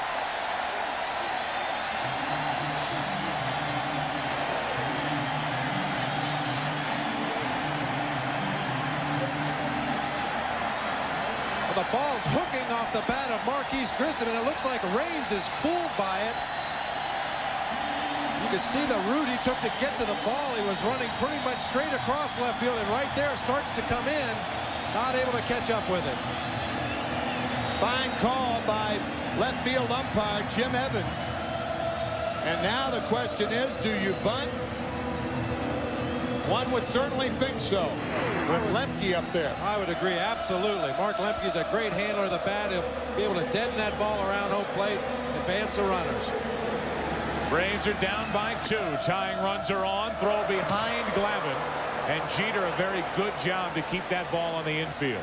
Tough situation for the base runner at second base, particularly when the batter bunts through the ball. It's always an automatic pickoff if the batter bunts through the ball with the runner at second base.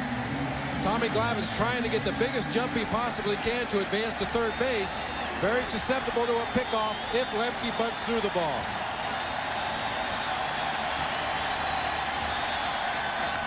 In the air, fielder, 1 out.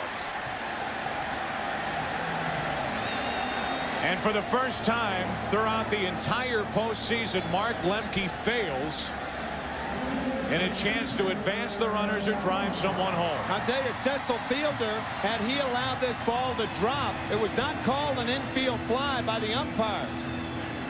If you allow it to drop, you perhaps can get a double play. It's a quick decision, and often you have to be helped out by another player, either a catcher or a pitcher. They take the 1 out, but it would have been very interesting if that ball drops. Probably 2 at least. Possibly 3, because maybe runners were going back to their bags. That's right. Now it's 2 on, 1 out for Chipper Jones. Ball 1.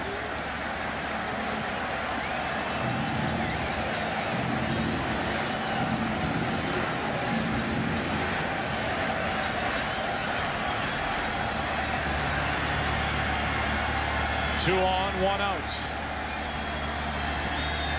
2-0 Yankees, 6th inning. 1-1. Wicked splitter there. I know Graham Lloyd has picked it up in the postseason and given Joe Torre more of a reason to believe in him. But by not having a left-hander out in that bullpen that you feel real confident with, certainly changes the outlook of this inning. With Jones up now, McGriff, and then Klesko. All 3 better from the left side, and I say that because Jones is a switch hitter. I think Joe Torre may feel a little more comfortable after seeing Lloyd's performance last night when he came in and struck out 2. 2 on, 1 out, and a 2-1 count on Jones. 3-1.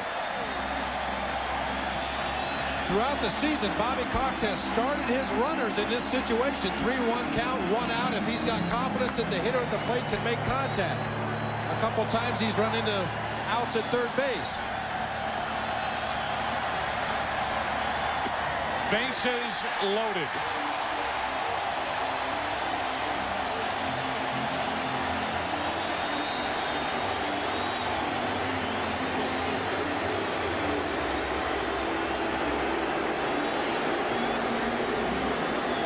comes Torrey.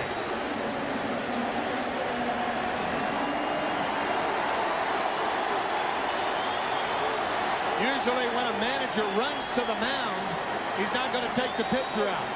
Usually.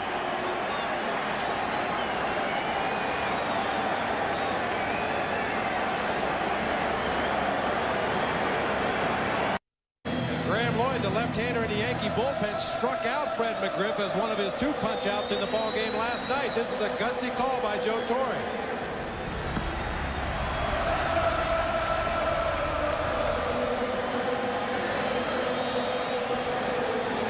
Two to nothing Yankees. Bases loaded. 1 out for Atlanta.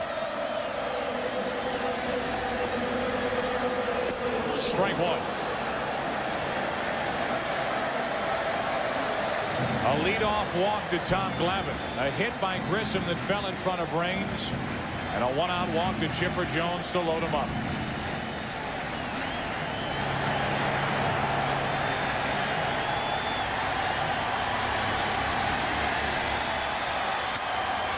Popped him up. Off the hands for Jeter. Glavine stays put. 2 out.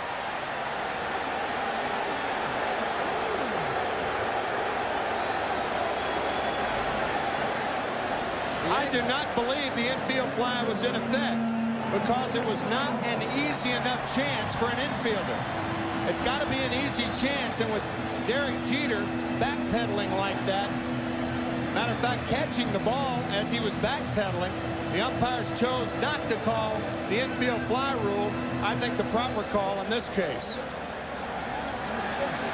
Tough play for Derek Jeter. I can't believe Bernie Williams didn't call him off of that. Also, he had the momentum going towards home plate and for sure stopping Tom Glavine. A better base runner, a faster base runner at third base would probably try to score on that fly ball.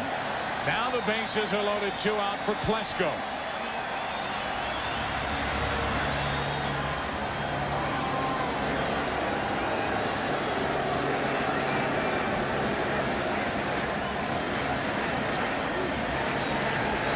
Also tough with the bases loaded.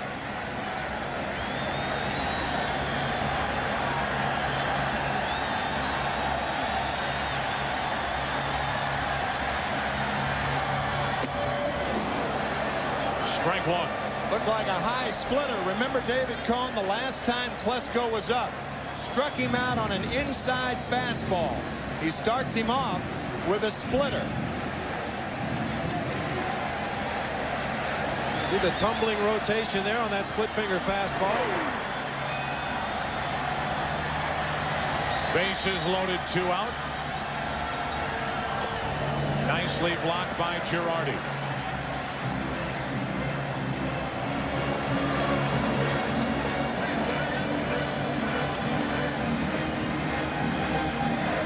It's easy, much easier to block a ball in the dirt when you anticipate it going in that direction.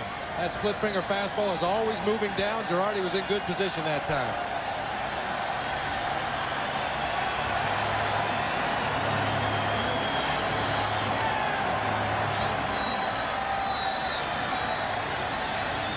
One.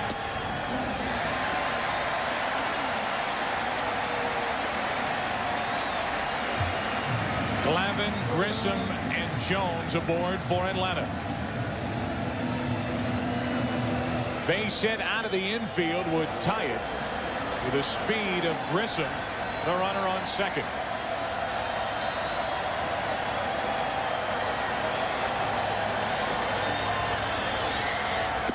Three and 1.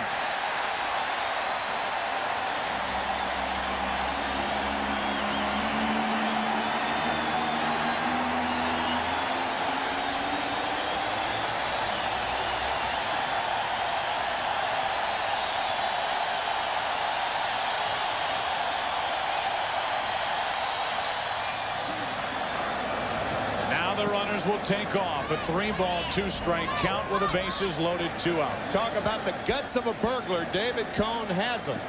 A 3-1 splitter with the bases loaded, and Klesko bit.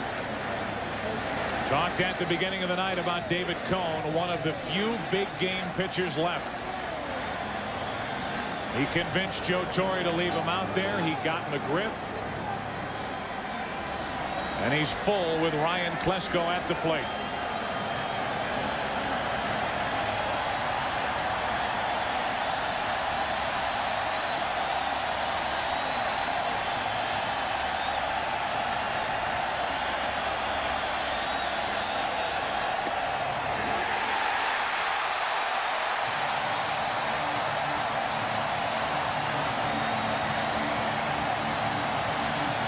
David Cone cannot believe that was called ball 4.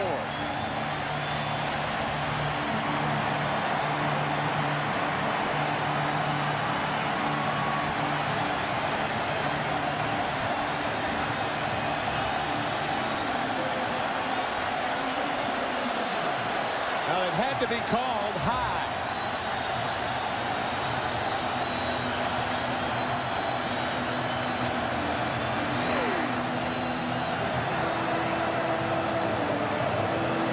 So Glavine, who led off the inning with a walk, is forced home. It's a 1-run Yankee lead. Bases loaded, 2 out. Lopez strike 1. Are either one of you surprised that David Cone is staying in with a guy like Rivera ready out in the Yankee bullpen in a 1-run game? No, I'm not, because the pitcher's up third and you don't want Rivera hitting. I mean, if Cone can pitch to McGriff and Klesko, my idea is he can pitch to Lopez still with the lead. Bases loaded, 2 out. To the right side, it's foul. Girardi is there. Inning over. David Cone gets through the frame as Girardi makes the catch. It's a 2-1 game. Back after this from your local Fox station.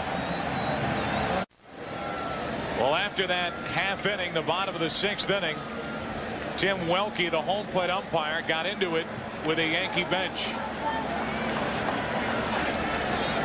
Well, we mentioned on the scouting report for Tim Welke that he had a lot of patience, did not have a quick trigger, and he certainly demonstrated it between innings there because he was getting an earful from that Yankees dugout. Glavine back to work. Mariano Duncan trying to loop one into center, and he is on to start the 7th. Duncan 1 out of 3.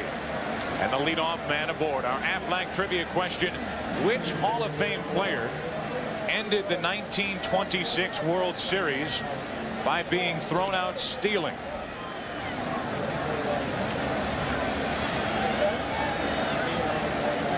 Normally you would not bunt here because the pitchers leading off next are coming up next. But in this situation, you're not going to find the pitcher, just the pitcher's position. So look for the bunt here. Another one in the air. This is foul for strike 1 off the bat of Girardi. You've got the leadoff hit. You've got Girardi up trying to bunt. And then Joe Torre will go to his bench. Jim Leyritz right now is in the on-deck circle. And Greg McMichael getting ready for Atlanta in their bullpen.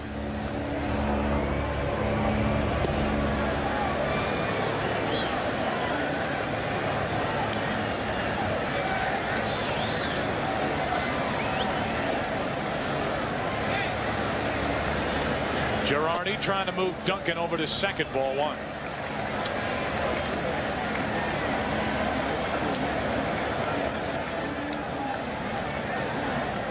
Each side has 4 hits. Braves have the only error which led directly to a run back in the 4th inning. And the Yankees are out in front 2-1 here in the 7th.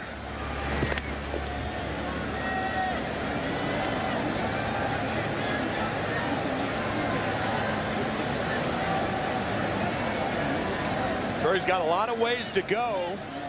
Girardi will probably get a fastball away. We'll see if Torre switches to a hit and run. 1 ball, 1 strike. Staying with the bunt, and it's a good one. Glavine makes the play, and the sacrifice is good. 1-4 as Glavine nearly overthrew Mark Lemke.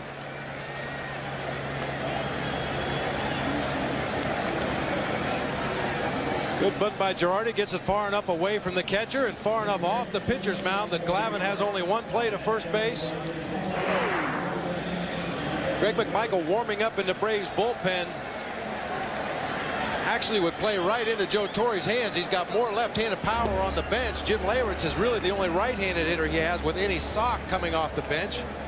Leyritz is the second catcher, so Joe Torre has got both catchers in the game at this moment. 1 out of 3 in the World Series. He made the start in Game 1, catching Andy Pettitte. Ball 1. The Yankees have Tino Martinez, Andy Fox, Mike Aldrete, Wade Boggs, and Paul O'Neill on their bench from the left side.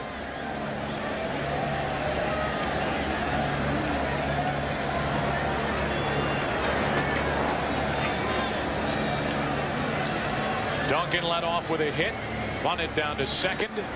Leyritz takes a strike.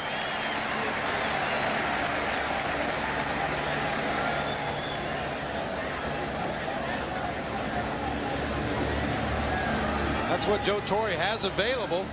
The only other right-handed hitter left, Luis Sojo, usually saved as a defensive replacement for Mariano Duncan late in the ballgame. Now 2-1 on Leyritz. Tell you guys, I don't think I've ever seen as much padding on a left arm for a right-handed hitter. It's like Jim Leyritz has just dropped a couple of Paraquin Falcons. I was going to say Falcons. Hey, it attracts grasshoppers too. It looks like he's dropped a couple of Falcons off in the dugout. 2 balls and a strike on Leyritz. To the shortstop, Blauser.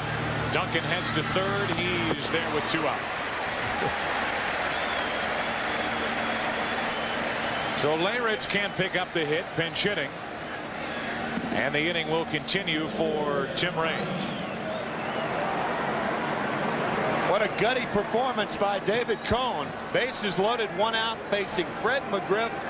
He got him on a pop-up, and David Cone still looking at Tim Welke, the home plate umpire, on that 3-2 count to Klesko. And then he did retire Lopez on a pop-up with the bases loaded and 2 outs. Cone goes 6, allows a run on 4 hits, struck out 3, walked 4. Now a runner at third, Duncan, 2 out for Tim Raines. He's had a good night. He's walked and scored. He's also singled.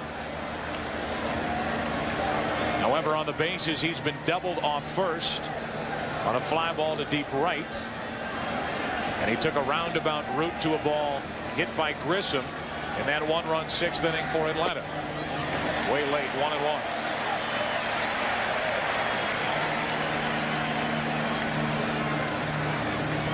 That sneaky quick fastball by Tom Glavine lulls you to sleep up there at the plate and then pops this 92-mile-an-hour fastball right by you. Glavine trying to keep this a 1-run game. 2-1 on Raines.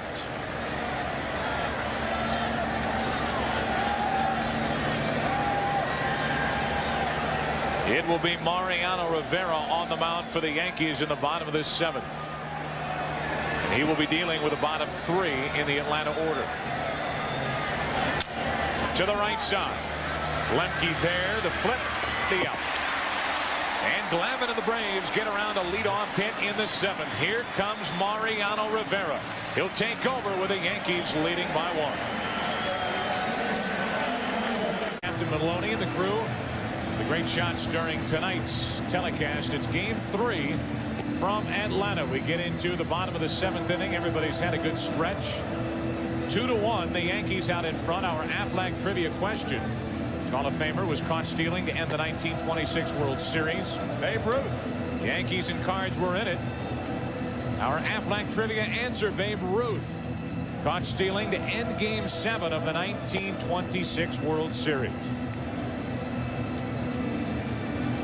We go into the bottom of the 7th inning here at Fulton County Stadium, and the Yankees talked about it in last night's open. Their formula for success: good starting pitching through 6, Rivera for 2, Wetland for 1. Not a whole lot of secret what you're going to see now from Mariano Rivera. He's going to rear back and throw a lot of high gas. Has a little wrinkle of a slider that he will throw occasionally, but he's going to rely on old number 1. Luis Sojo is in the game as a defensive replacement, as we predicted, at second base.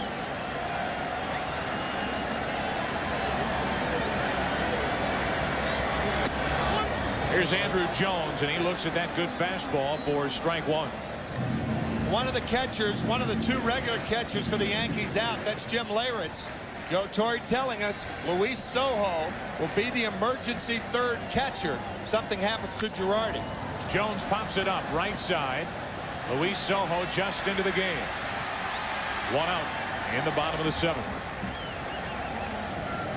So they're all 3 in there now for the Yankees. Leyritz is already gone. Sojo's in the game, as is Girardi behind the plate. The Atlanta Braves are probably saying, half in jest, all right, all you fastball hitters, here he is. It is almost impossible to get on top of a Mariano Rivera fastball. Opponents hit only 189 against Rivera during the regular season.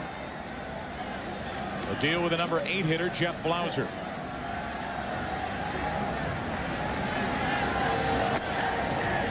.95, strike 1. The only left-handed batter to homer off Rivera all year was Rafael Palmeiro of the Orioles. Polonia waits on deck. He'll hit for Glavine.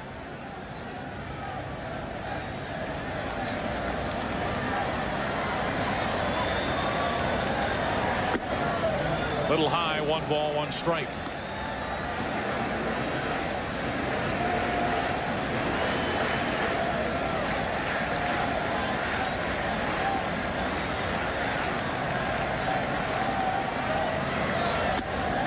Again, 2-1.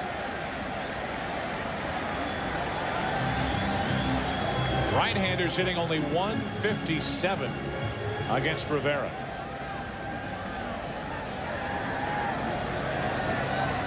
Two balls and a strike.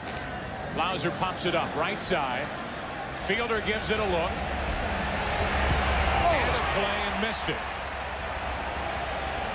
Ran into that tarpaulin roll down the right field seating area, and Cecil just simply missed it. Ran out of field, I think. He's definitely got a bead on it, and as his body makes contact with that tarp, you'll see his glove just gets out of position.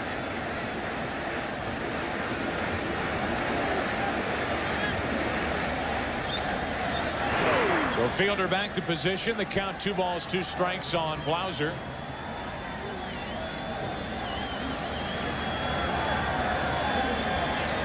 Mariano Rivera taking over for David Cone. He gave the Yankees everything they could have hoped for tonight. 2-2. Pretty good swing by Blauser. Well, they got that pitch down a little bit. If you get that ball down, that fastball around thigh high, it becomes much more hittable. A lot of hitters are trained to make most pitchers get the ball up. With Rivera, part of his success is you've got to make him get the ball down.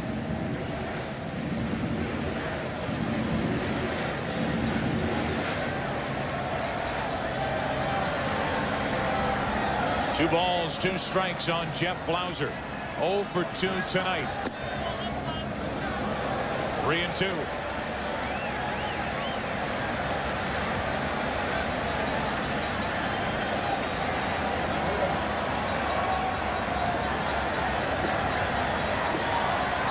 The eyes of Zimmer on Mariano Rivera. That's into right center field. Bernie Williams over to get it. 2 up, 2 down.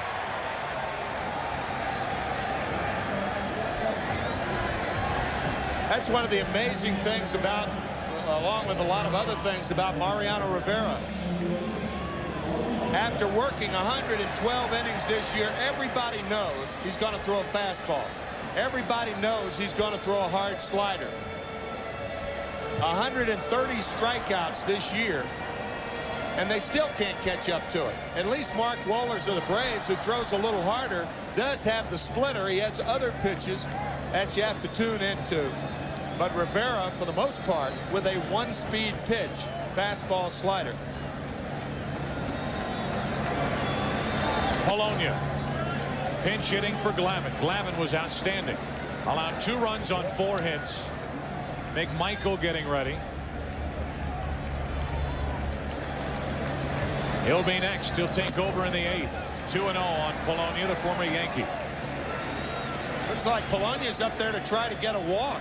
Polonia, a very good low ball hitter, and he's not going to get one in this at bat.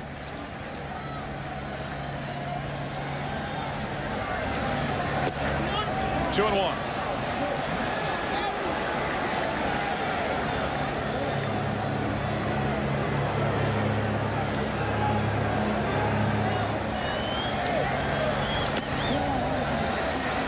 Three balls and a strike. With Marquise Grissom waiting on deck. Grissom tonight 2 out of 3.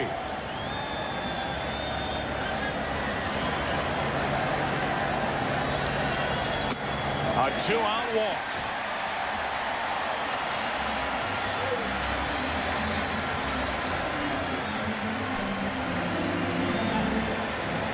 So Rivera goes right through Andrew Jones and Blauser, but he walks Polonia pinch hitting. And back to the top of the lineup. Here comes Marquise Grissom.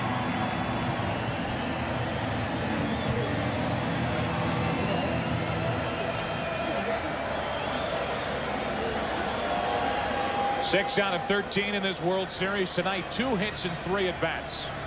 During the regular season, 23 home runs. I think the way Rivera is throwing, I don't think Charlie Hayes should be on the line, because I think the chances of Grissom pulling the ball is remote. Charlie protecting against a double.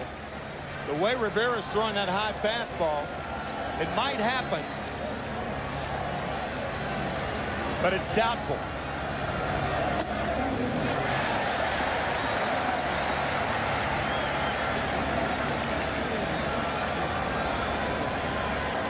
One ball, 1 strike on Grissom. Tying run on base here in the 7th inning of Game 3. Atlanta out in front 2-0.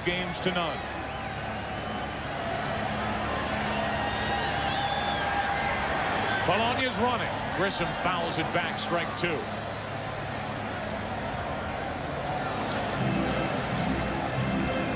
Rivera doesn't really concern himself too much with base runners, partially because he hasn't had that many this year. But he still uses the high leg kick even with the runner like Louis Polonia, who's capable of stealing a base on at first.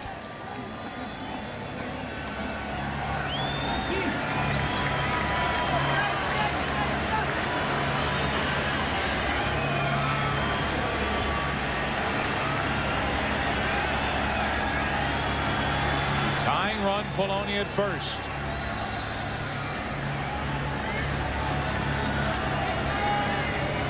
If Polonia does run, Joe Girardi should have a good pitch to handle because of the high fastballs. 1-2 on Grissom. 2-2.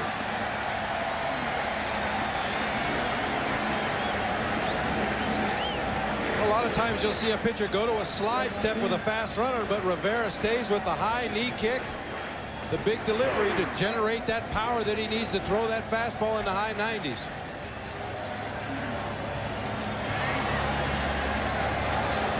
One on, 2 out.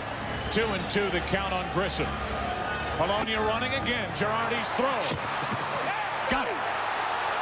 And the 7th inning is history. The New York Yankees during the regular season 79-2 when leading after 7. After 7 tonight, out in front by 1. And sure enough, Joe Girardi got his high fastball, Bob. And another strong throw with just a pivot. Great play at the other end by Luis Sojo, just into the game as a defensive replacement. Picks the low throw. Quick tag. Nice play. Derek Jeter leads it off and could not check his swing. Strike 1 as Greg McMichael takes over. It's an unearned run. That's the difference in this game as Jeter went. Glavine 7 innings. 2 runs but only 1 earned. Allowed just 4 hits, walked 3, struck out 8. To the left side, going to be tough for Blauser. Base hit. Blauser did all he could, but Jeter's speed puts him at first to start the 8th. When an infielder on the left side, right-handed batter that can run like that, when he makes a play that he has to get in front of, he's got to throw the ball flat-footed. And that's what Blauser did. Watch him throw the ball flat-footed. In between hop, caught by McGriff, too late. It's a base hit for Jeter, and the leadoff man is on for the Yankees here in the 8th. The numbers for McMichael during the postseason: 0-1 with that loss coming in Game 4 of the National League Championship Series in St. Louis.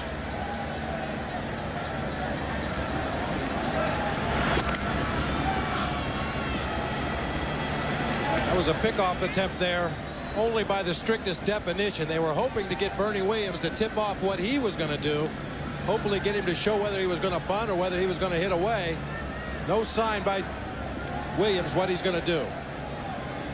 Bernie Williams gets to turn around and bat left-handed for the first time tonight. 1 on, nobody out. Jeter bluffs a go from first, and it's ball 1 on Williams. Yeah, but Bob, I don't think there's any way that Bernie Williams is bunting in this situation. One of the top hitters for Joe Torre and the Yankees this year. May hit and run, but I don't think you're going to bunt. Jeter on with an infield hit. Bernie Williams has a left-handed batter this season, hit .270. He's a right-hander, .378. 13 of Bernie's 29 home runs came while batting left-handed.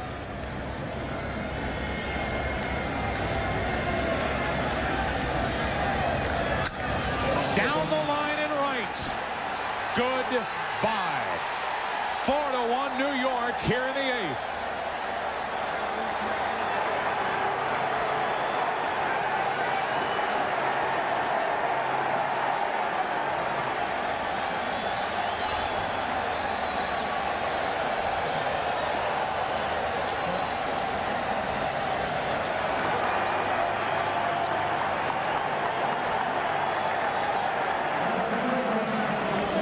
The 6th postseason home run for Bernie Williams. It looked like a high changeup right around the belt that was belted.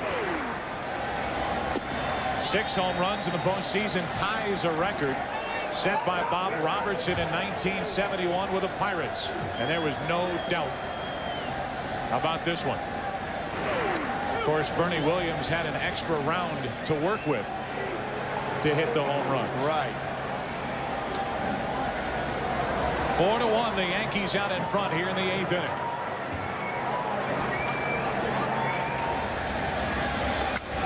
Now Cecil Fielder shoots the gap in left center field. This ball is up against the wall. Fielder has a double. And the boos rain down on Greg McMichael. Well, Greg McMichael is a 2-pitch pitcher. He throws a sinker, he throws a changeup, and he throws mostly changeups. If he does not have that ball down, he's a very predictable pitcher. The Yankees are going up there looking off speed, and they're not missing it.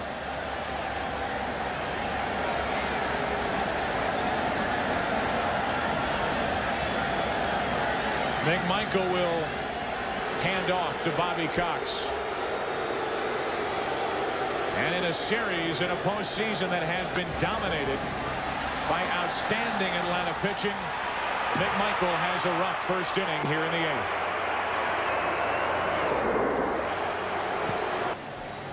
8th. This is about what everybody in business is talking about.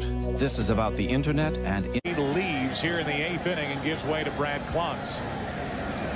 Brad has had very limited work during the postseason. Andy Fox, the runner at second for Fielder. Charlie Hayes will at the very least try to advance the runner. He does his job. Blauser takes care of Hayes. Charlie Hayes is 0 for 4 tonight, but he's had 2 productive outs. A fly ball to right to advance a runner, and now the ground ball to short to advance Fox. If you're the runner on at second base, the rule of thumb is if the ball is hit at you or to your left, you go to third. If it's hit to your right, you stay. That ball is hit right at Andy Fox. Good base running by Fox. Good hitting by Charlie Hayes. And you get the feeling that Tino Martinez may be a hitter somewhere in here. Here is Darryl Strawberry. They have Soho on deck. Fox is already in the game, so if Joe Torre wanted, because Fielder is now gone, he could insert Tino Martinez in the lineup next. Have him hit for Soho. Right. Have Fox play second and Martinez stay in and play first. And you weaken your defense a little bit by doing that, but not much. Soho making that good play. And it is a 3-run lead. A little more comfortable than normally. Another thing that could happen, and it's not going to happen here, Soho will bat. But another dividend that could be paid by putting Tino Martinez up in this spot is to break that string where Martinez has not driven in a run this postseason. Take a little of the pressure off for further down the road here in the World Series. And another thing to keep in mind is Don Zimmer loves the squeeze play. And with Soho up there in for defense, you saw his numbers. There is a very good opportunity to squeeze right here. Fox the runner at third. He does bunt. It is foul. It was a safety squeeze. Right. As Andy Fox was not coming hard with a pitch. Well, that's what Don Zimmer was talking to all three of us about before the opening game at Yankee Stadium. All you have to do is try to make the first baseman feel the ball. This is a safety squeeze, the runner not coming until there is contact. On a suicide squeeze, the runner will commit when the pitcher's arm starts forward to home plate. That time you could see Fox was waiting to see the ball hit the ground. Here he comes. Suicide squeeze. It's fouled for strike 2. So from safety to suicide, and Fox back to third with the runners at the corners, 1 out. Well, the difference this time, Fox is running. You see before the pitch is delivered to home plate, Fox is on the move. That's a suicide squeeze.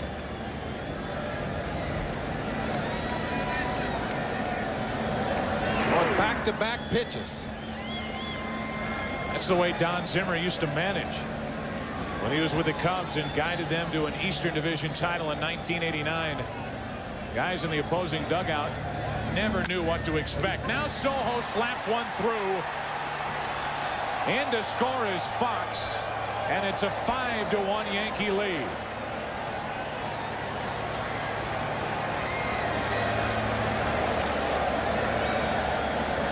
Couldn't get the bunt fair, but he slaps one through the right side to score Fox. Nice piece of defensive hitting by Luis Polonia, or rather Luis Soho, with 2 strikes.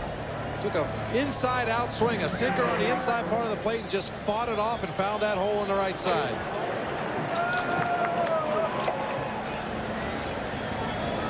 It's been a 3-run inning. It's a 4-run Yankee lead here in the 8th.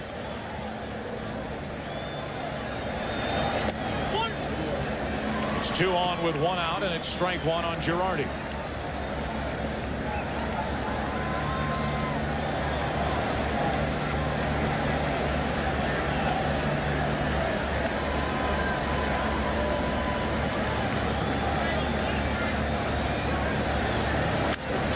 That's out of play.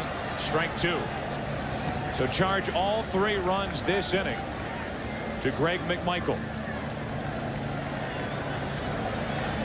Does not retire a hitter. Allows 3 runs on 3 hits, including the home run by Bernie Williams. And now the 0-2 pitch to Girardi. 1-2. That was really an odd at bat by Luis Soho. He failed on the safety squeeze, and then the sacrifice, then the suicide squeeze, and then poke one to right while swinging away, sometimes not bunting. Now Girardi strikes out for the 2nd out.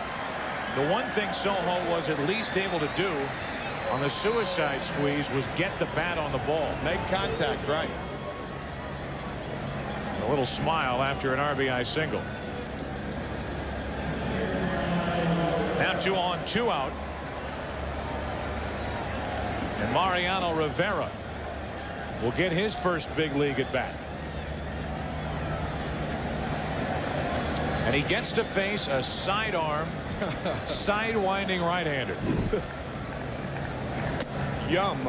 Ball 1. It throws the first pitch right in at your belt buckle. Rivera wasn't bailing. Just got out of the way. Doesn't appear intimidated, at least. 2 on 2 out. 2-0. Well, you can bail with other things than your rear end. You can bail in your mind. A mental bailout. A mental bailout, right. The sidearm delivery by Clance. Ball's behind Rivera. 2-0.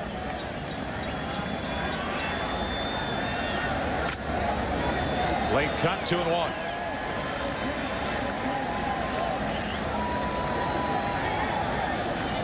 Mariano Rivera in the bottom of this 8th inning will deal with Grissom, Lemke, and Jones. Top of the order for Atlanta. Starting to see a few more Yankees smile. 2 balls, 2 strikes on Rivera. There's a big breakthrough for the Yankees, particularly offensively. They've proven to themselves that they can score runs against this Braves pitching staff. They got their ace reliever in the game right now. They've got reason to smile for the first time. Right.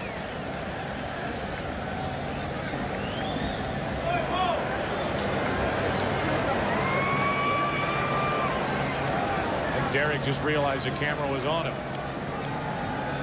2 balls, 2 strikes on Rivera. To the right side. Not a bad at bat. Lemke, a good play. And the inning is over. A big inning for the Yankees. A 3-run 8th. Bottom of the 8th inning after Bernie goes deep. 5-1 New York. I heard. Well, our thanks to Captain Maloney and the crew. The Goodyear Blimp Stars and Stripes from high above. Helped out all night. It's been a great game. The Yankees have opened it up here in the 8th inning. 5-1. Good pitching early by both Tom Glavine and David Cone. Mariano Rivera back to work. A new first baseman into the lineup for the Yankees. Tino Martinez will take over in the number 4 spot in the Yankee lineup. That's down the right field line. Trouble if it's fair. Foul for strike 1. Folks, this copyrighted telecast is presented by Authority, the Office of the Commissioner of Baseball, and may not be reproduced or retransmitted in any form without express written consent.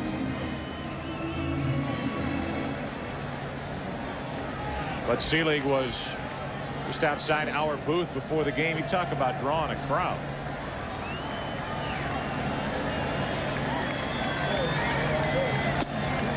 Every writer or anybody who had a pen on him was standing around. Bud Selig was delivering a sermon. 2 balls and a strike. They were probably asking him about his signature on the World Series ball. Yeah, I'm sure. Something hard hitting like that. His signature is on that ball. Some fan out in right field has one thanks to Bernie Williams. Some fan above our heads has one thanks to Marquise Grissom. For Rivera to be effective, he's got to throw that fastball up around the top of the zone. Last inning, he was missing up high quite a bit.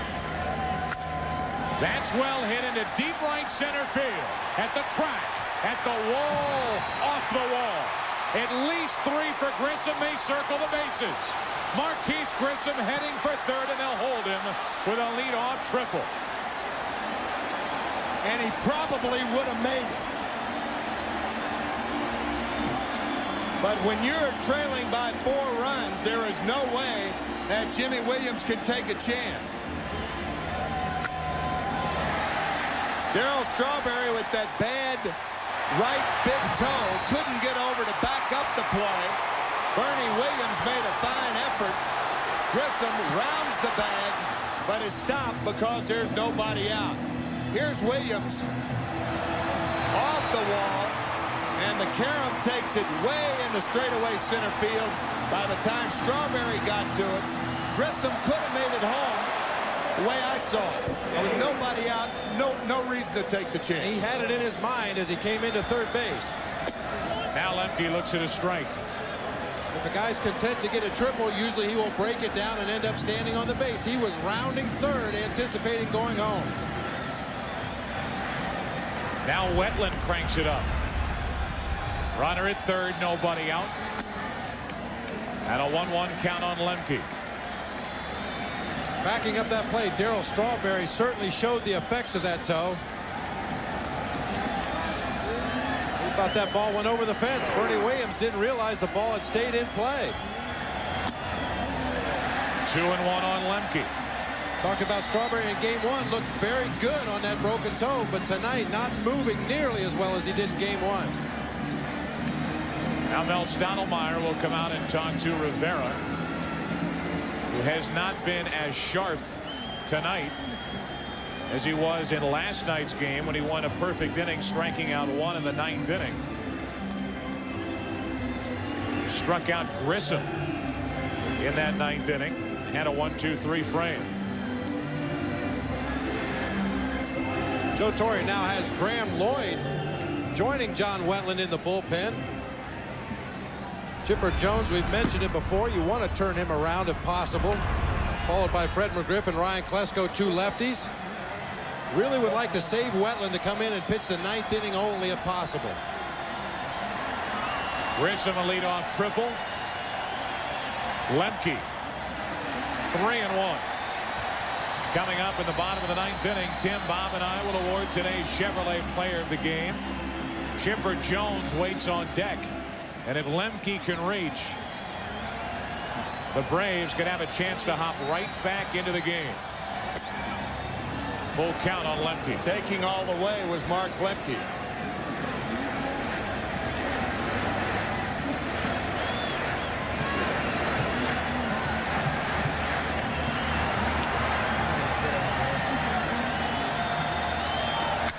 To the right side and through. In to score Grissom. And it's a 5-2 Yankee lead.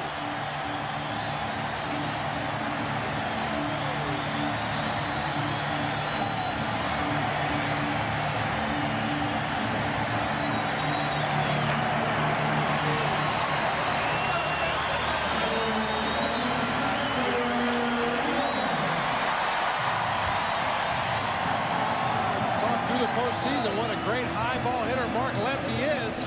Gets a high fastball from Rivera, drives it through the right side of the infield. He's a thorn in the side.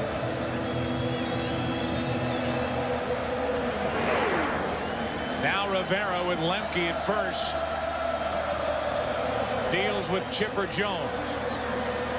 A triple and a single. And ball one to Jones.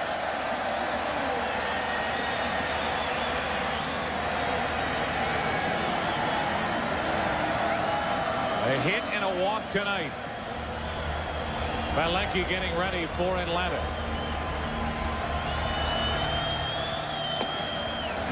Two and 0 on Chipper Jones.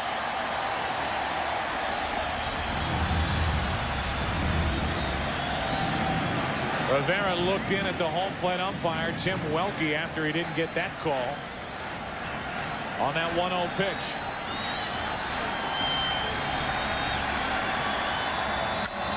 Big swing, 2-1. I think this is Rivera's last batter, regardless of what happens. If Rivera gets Jones out, I think Joe Torre will go to Graham Lloyd for at least McGriff. And then Bobby Cox will pinch hit for Ryan Klesko and then bring in Wetland. That would be the ideal thing for Torre right now. 2-1 on Jones. To the left side, that'll get out of play. 2-2.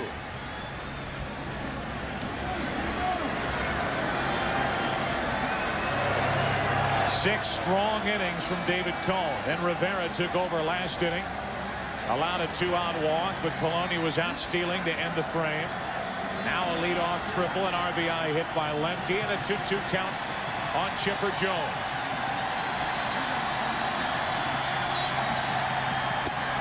Got it. One away here in the 8th inning. And here comes Joe Torre. Talked about up the ladder with the fastball the other night. Get ahead of the hitter and just bring it up, bring it up, bring it up. Got Jones to chase. Tough to get on top of that high gas. Pitching change coming here in the 8th. Rivera out, Lloyd in, McGriff coming up. One on, one out, one run in. Fred McGriff. Strike one as the third base umpire, Jerry Davis, rings up McGriff. Graham Lloyd comes in facing a left-handed batter. First pitch, slider away. Looked like McGriff committed.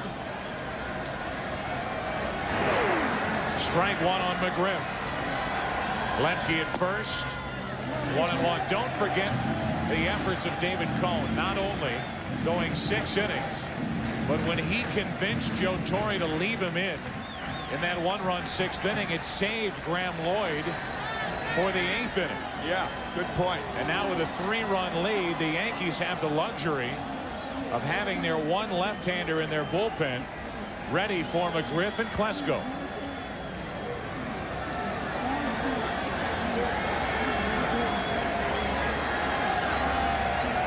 One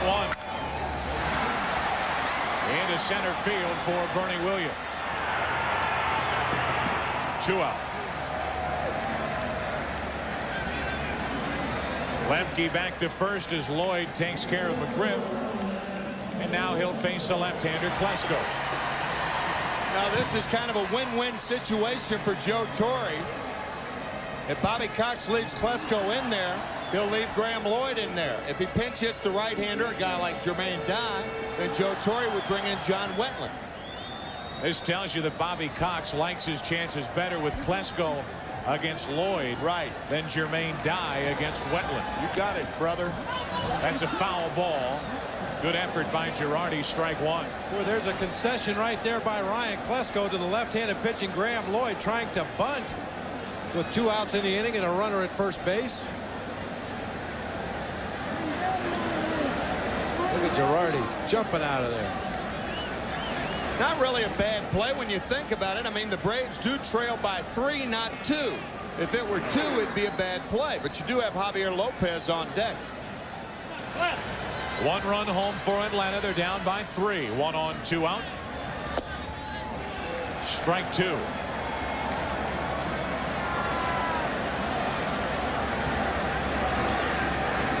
Rivera goes an inning and a third, has allowed 1 run. Numbers against left-handers way down for Klesko. Rivera struck out only 1. Now Lloyd. What a great job by Graham Lloyd, although now they say that the ball was not foul tipped despite the early indication by Tim Welke, and the strikeout ends the inning. Great work by Lloyd, and after 8, 5-2 New York.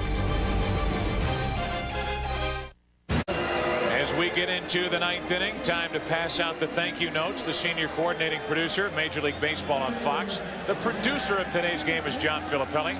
Today's game directed by Bill Webb. Videotape producers are Carol Langley and Lance Garrett. Associate director is Kathy Hunt. Pregame producer is David Banks, directed by Jim Lynch. The executive producers of Fox Sports are David Hill and Ed Gorin. Special thanks to Michael Weissman in the truck, Steve Horn in the booth. We have filled up a parking lot here at Fulton County Stadium. Tim Raines leads it off. Top of the order for the Yankees. 1 pitch. The ground ball to McGriff. 1 out. As Malecki gets the leadoff man. And Raines will end the night 1 out of 4.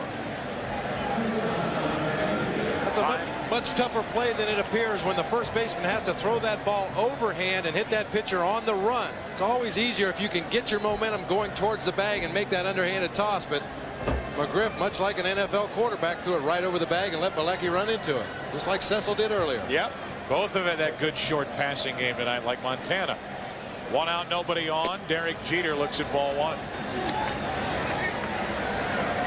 A West Coast offense.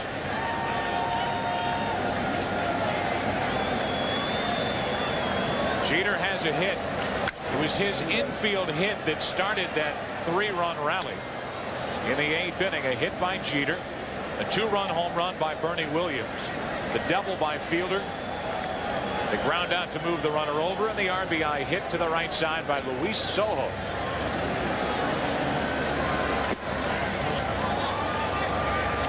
Two and one on Jeter.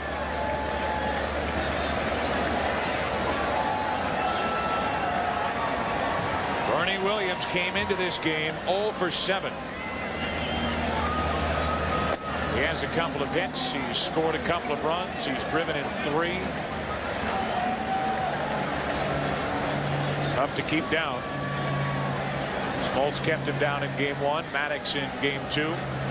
Glavine and the rest couldn't hold him tonight.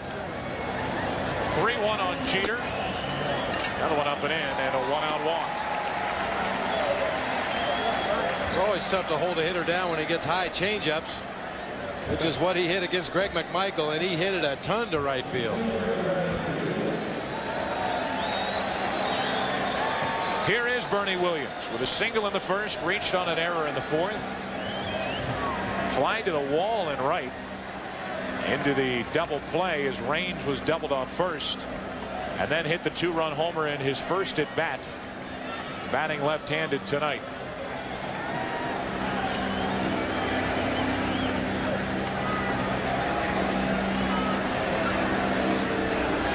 One on, one out.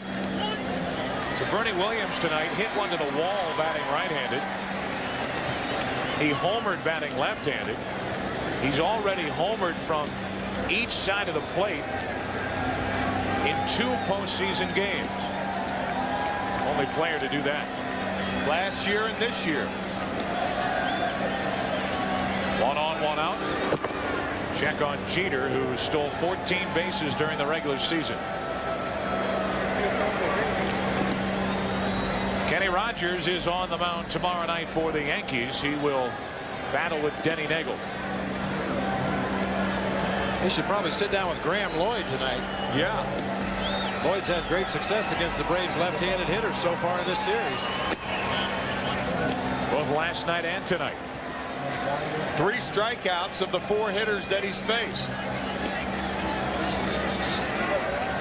Lloyd in this series has struck out Jones and McGriff. Retired McGriff on a fly ball to shallow center and struck out Klesko. Forget that hearing.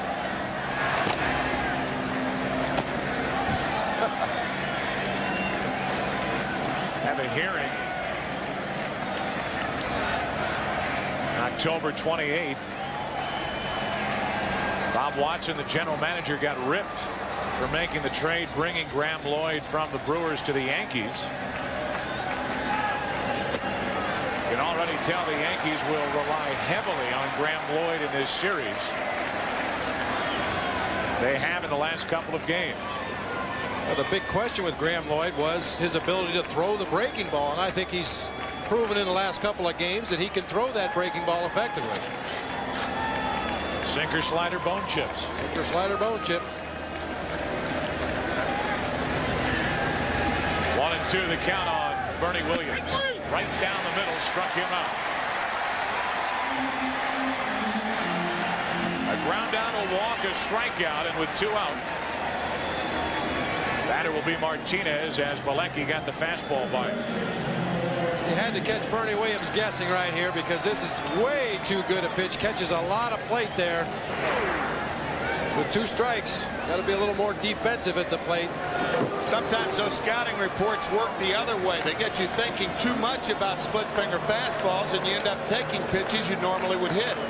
That looked to be the case there. Here's Tino Martinez, first at bat of the night. He sat for the early innings of this game. Talked about it a number of times. The postseason numbers not good for Tino. Hitting only .205, hasn't driven in a run. Does have that 1 hit in this series, which came in game 1.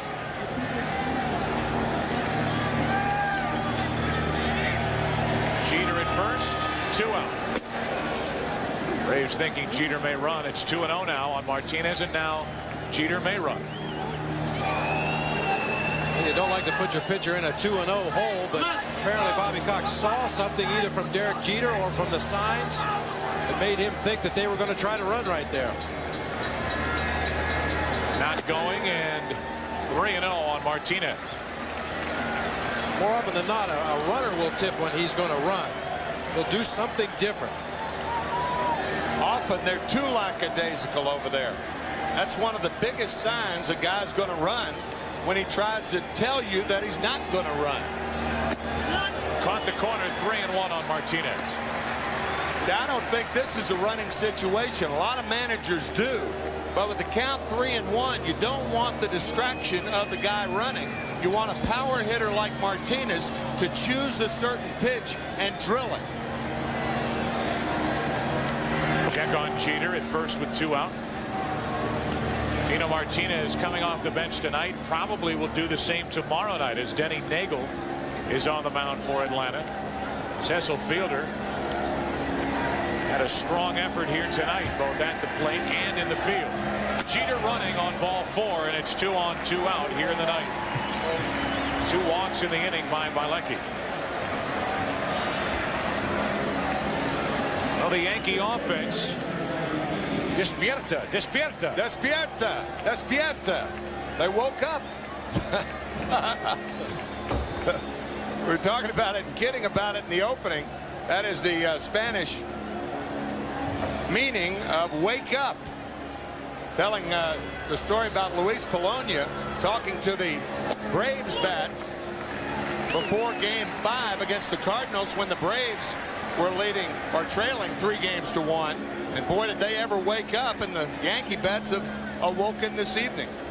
Braves dominance over the last 5 games in postseason has never been done before. Charlie Hayes at the plate, strike 2. The Atlanta Braves have outscored St. Louis and the Yankees coming into this game over the last 5 games 48-2. Most ever runs scored over 5 consecutive postseason games, the 48 runs. They tied the Cleveland Indians from 1920 and 1948 with the fewest given up by giving up only 2. Tonight it's the Yankees 5, the Braves 2. 2 on 2 out, and the 0-2 to Hayes. Inning over. Bottom of the 9th inning. Braves last chance. Lopez, Jones, and Blauser coming up. Wetland coming in. Hello. I have your... Gone according to plan for the Yankees and Joe Torre. Build confidence early. Get an early lead. Get strong innings out of David Cone. Turn it over to the bullpen. And now tomorrow night, the Yankees will hope for the same out of Kenny Rogers. He has not performed well in the postseason. 12-8 during the regular season. He'll face Denny Nagel. It was Rivera, then Graham Lloyd, and now John Wetland. 3 saves in the 1996 postseason. The Yankees during the regular season 86-1 when leading after 8. Javi Lopez leads it off and takes ball 1. The Yankees certainly have to be encouraged. The first 2 games of the series, not only did they not hit very much hard, they didn't even take very many good swings. In this ball game, they've been a much better offensive ball club. Lopez checked his swing, and the count 2-0. Lopez, Andrew Jones, and Blauser as Wetland tries to protect a 3-run 9th inning lead.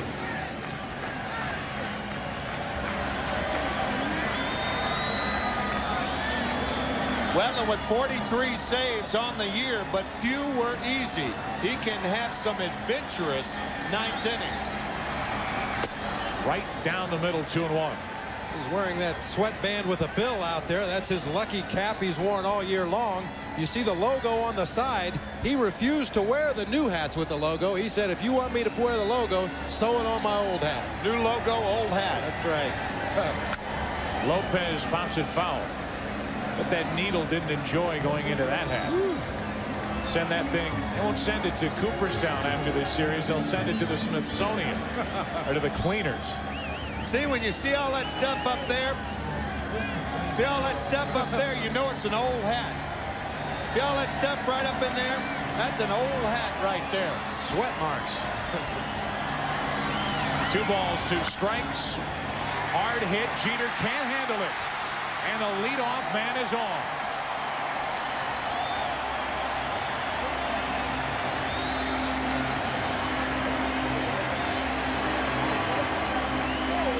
Ball was hit very hard by Javi Lopez. 3-hopper.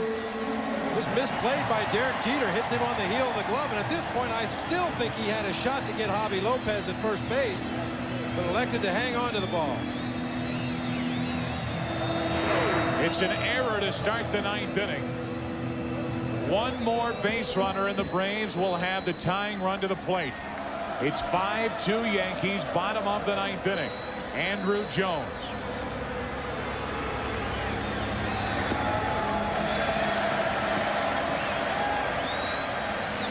Unless Joe Torre and the Yankees are expecting a bunt, why would you hold on Javier Lopez at first base? Huge hole on the right side. Combine that with a good velocity of Wetland. A good chance Jones could punch it that way. What the Yankees are looking for is 1 out. They'll take the double play, obviously. They want to make sure of 1.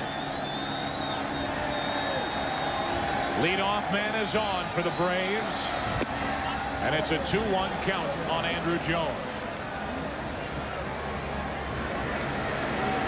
Jones struggled early in the postseason, but he has become a threat in a hurry.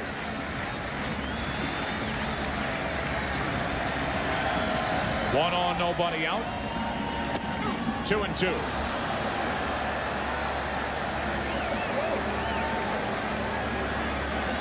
Including the postseason, it's 89-1 when leading after 8. Can't figure out what Andrew Jones might be thinking about. A dead fastball hitter, and he's taking fastballs right down the middle from John Wetland. 2-2. Wouldn't chase it. 3-2. The book on Jones in his short time in the big leagues is as much soft stuff as you could throw at breaking balls, change-ups, split fingers. And if you must throw the fastball, keep it low and away.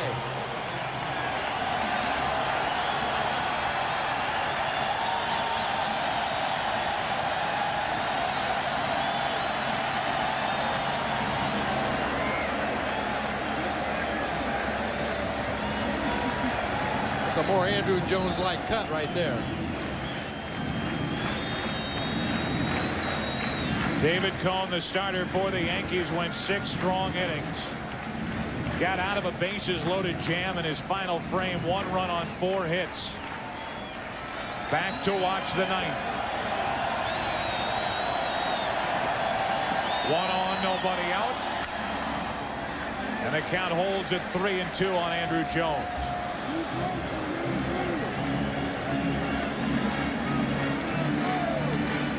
Wetland has a good overhand curveball. He always has, but he does not have very good command of it. Yeah, 3-2. You want Andrew Jones to put the ball in play. You're still leading by 3, only 1 on. Got him over the outside corner, and Andrew Jones can't believe it. Neither can Bobby Cox. This was borderline at best. I think the reason that Andrew Jones complained is he was looking for another fastball. It looked like a slider that was outside, and Andrew Jones was right on that one. But had that ball been over the heart of the plate, I think Andrew Jones has struck out. So the breaking ball, but clearly outside. Yeah. And instead of the tying run coming to the plate, it's 1 on, 1 out here in the 9th inning. Now the Yankees at first base with Tino Martinez. Play behind Javi Lopez. 1 on, 1 out. Blauser takes a strike.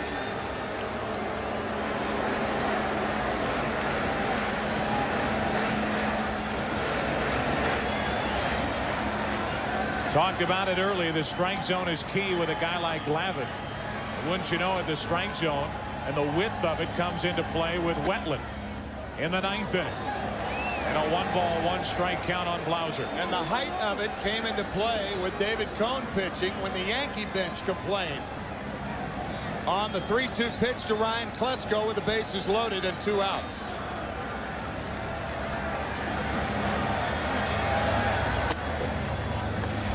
High again. It's 2-1.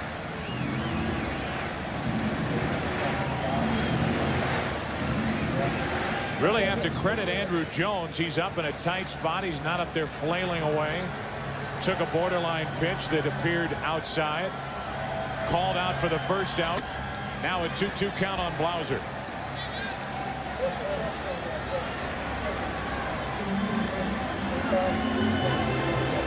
Pendleton on deck. He will bat for Balecki.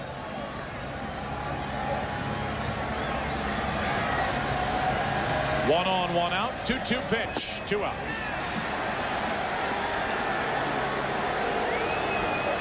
Back-to-back strikeouts after the error. And now Terry Pendleton walks to the plate. The last chance for Atlanta. Wetland is a completely different pitcher if he can get ahead of the hitter. Makes that breaking ball much more effective. The hitters have to respect the fastball. When he falls behind and has to rely strictly on the fastball, he becomes much more hittable. The only hit for Pendleton could very well have been ruled an error on Derek Jeter in last night's game. It was ruled a double on a pop-up behind short. In and out of the glove of Jeter. The only hit for Pendleton overmatched on that pitch. Strike 1.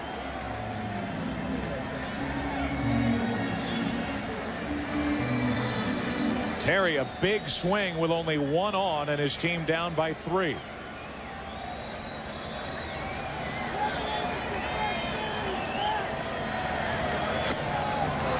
Another big cut and the count 0-2. Pendleton's always been a high fastball hitter from both sides of the plate, but need a ladder to catch up with that high fastball from Wetland. Yankees trying to wrap up game 3. They lead 5-2, 9th inning. 1 on, 2 out. That's out of play. Much more controlled swing that time by Terry Pendleton with 2 strikes.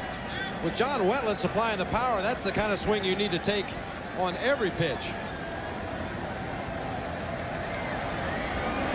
An error started this inning on a hard hit ball hit by Lopez. Bobby Cox still talking and shaking his head about that 3-2 pitch to Andrew Jones. Pendleton stays alive.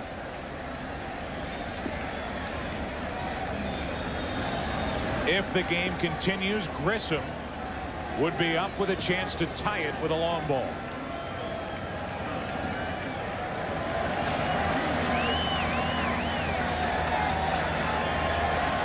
Runner at first with 2 out. And an 0-2 pitch to Pendleton just does stay alive. Really much too good of a curveball with an 0-2 count on a hitter. Ideally, you like to bounce out on home plate and hope to get the batter to chase. Wetland throws this curveball for a strike. Wetland trying to wrap up his 4th postseason save here in 1996. 1 on, 2 out, 0-2, and we'll do it again.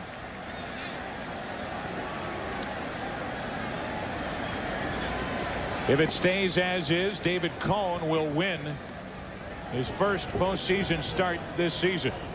Came in 0-1 with an ERA of 6. He was outstanding through 6.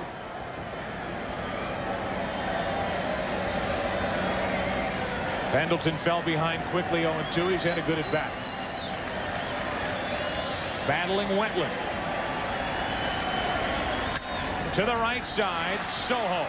Game 3 belongs to New York.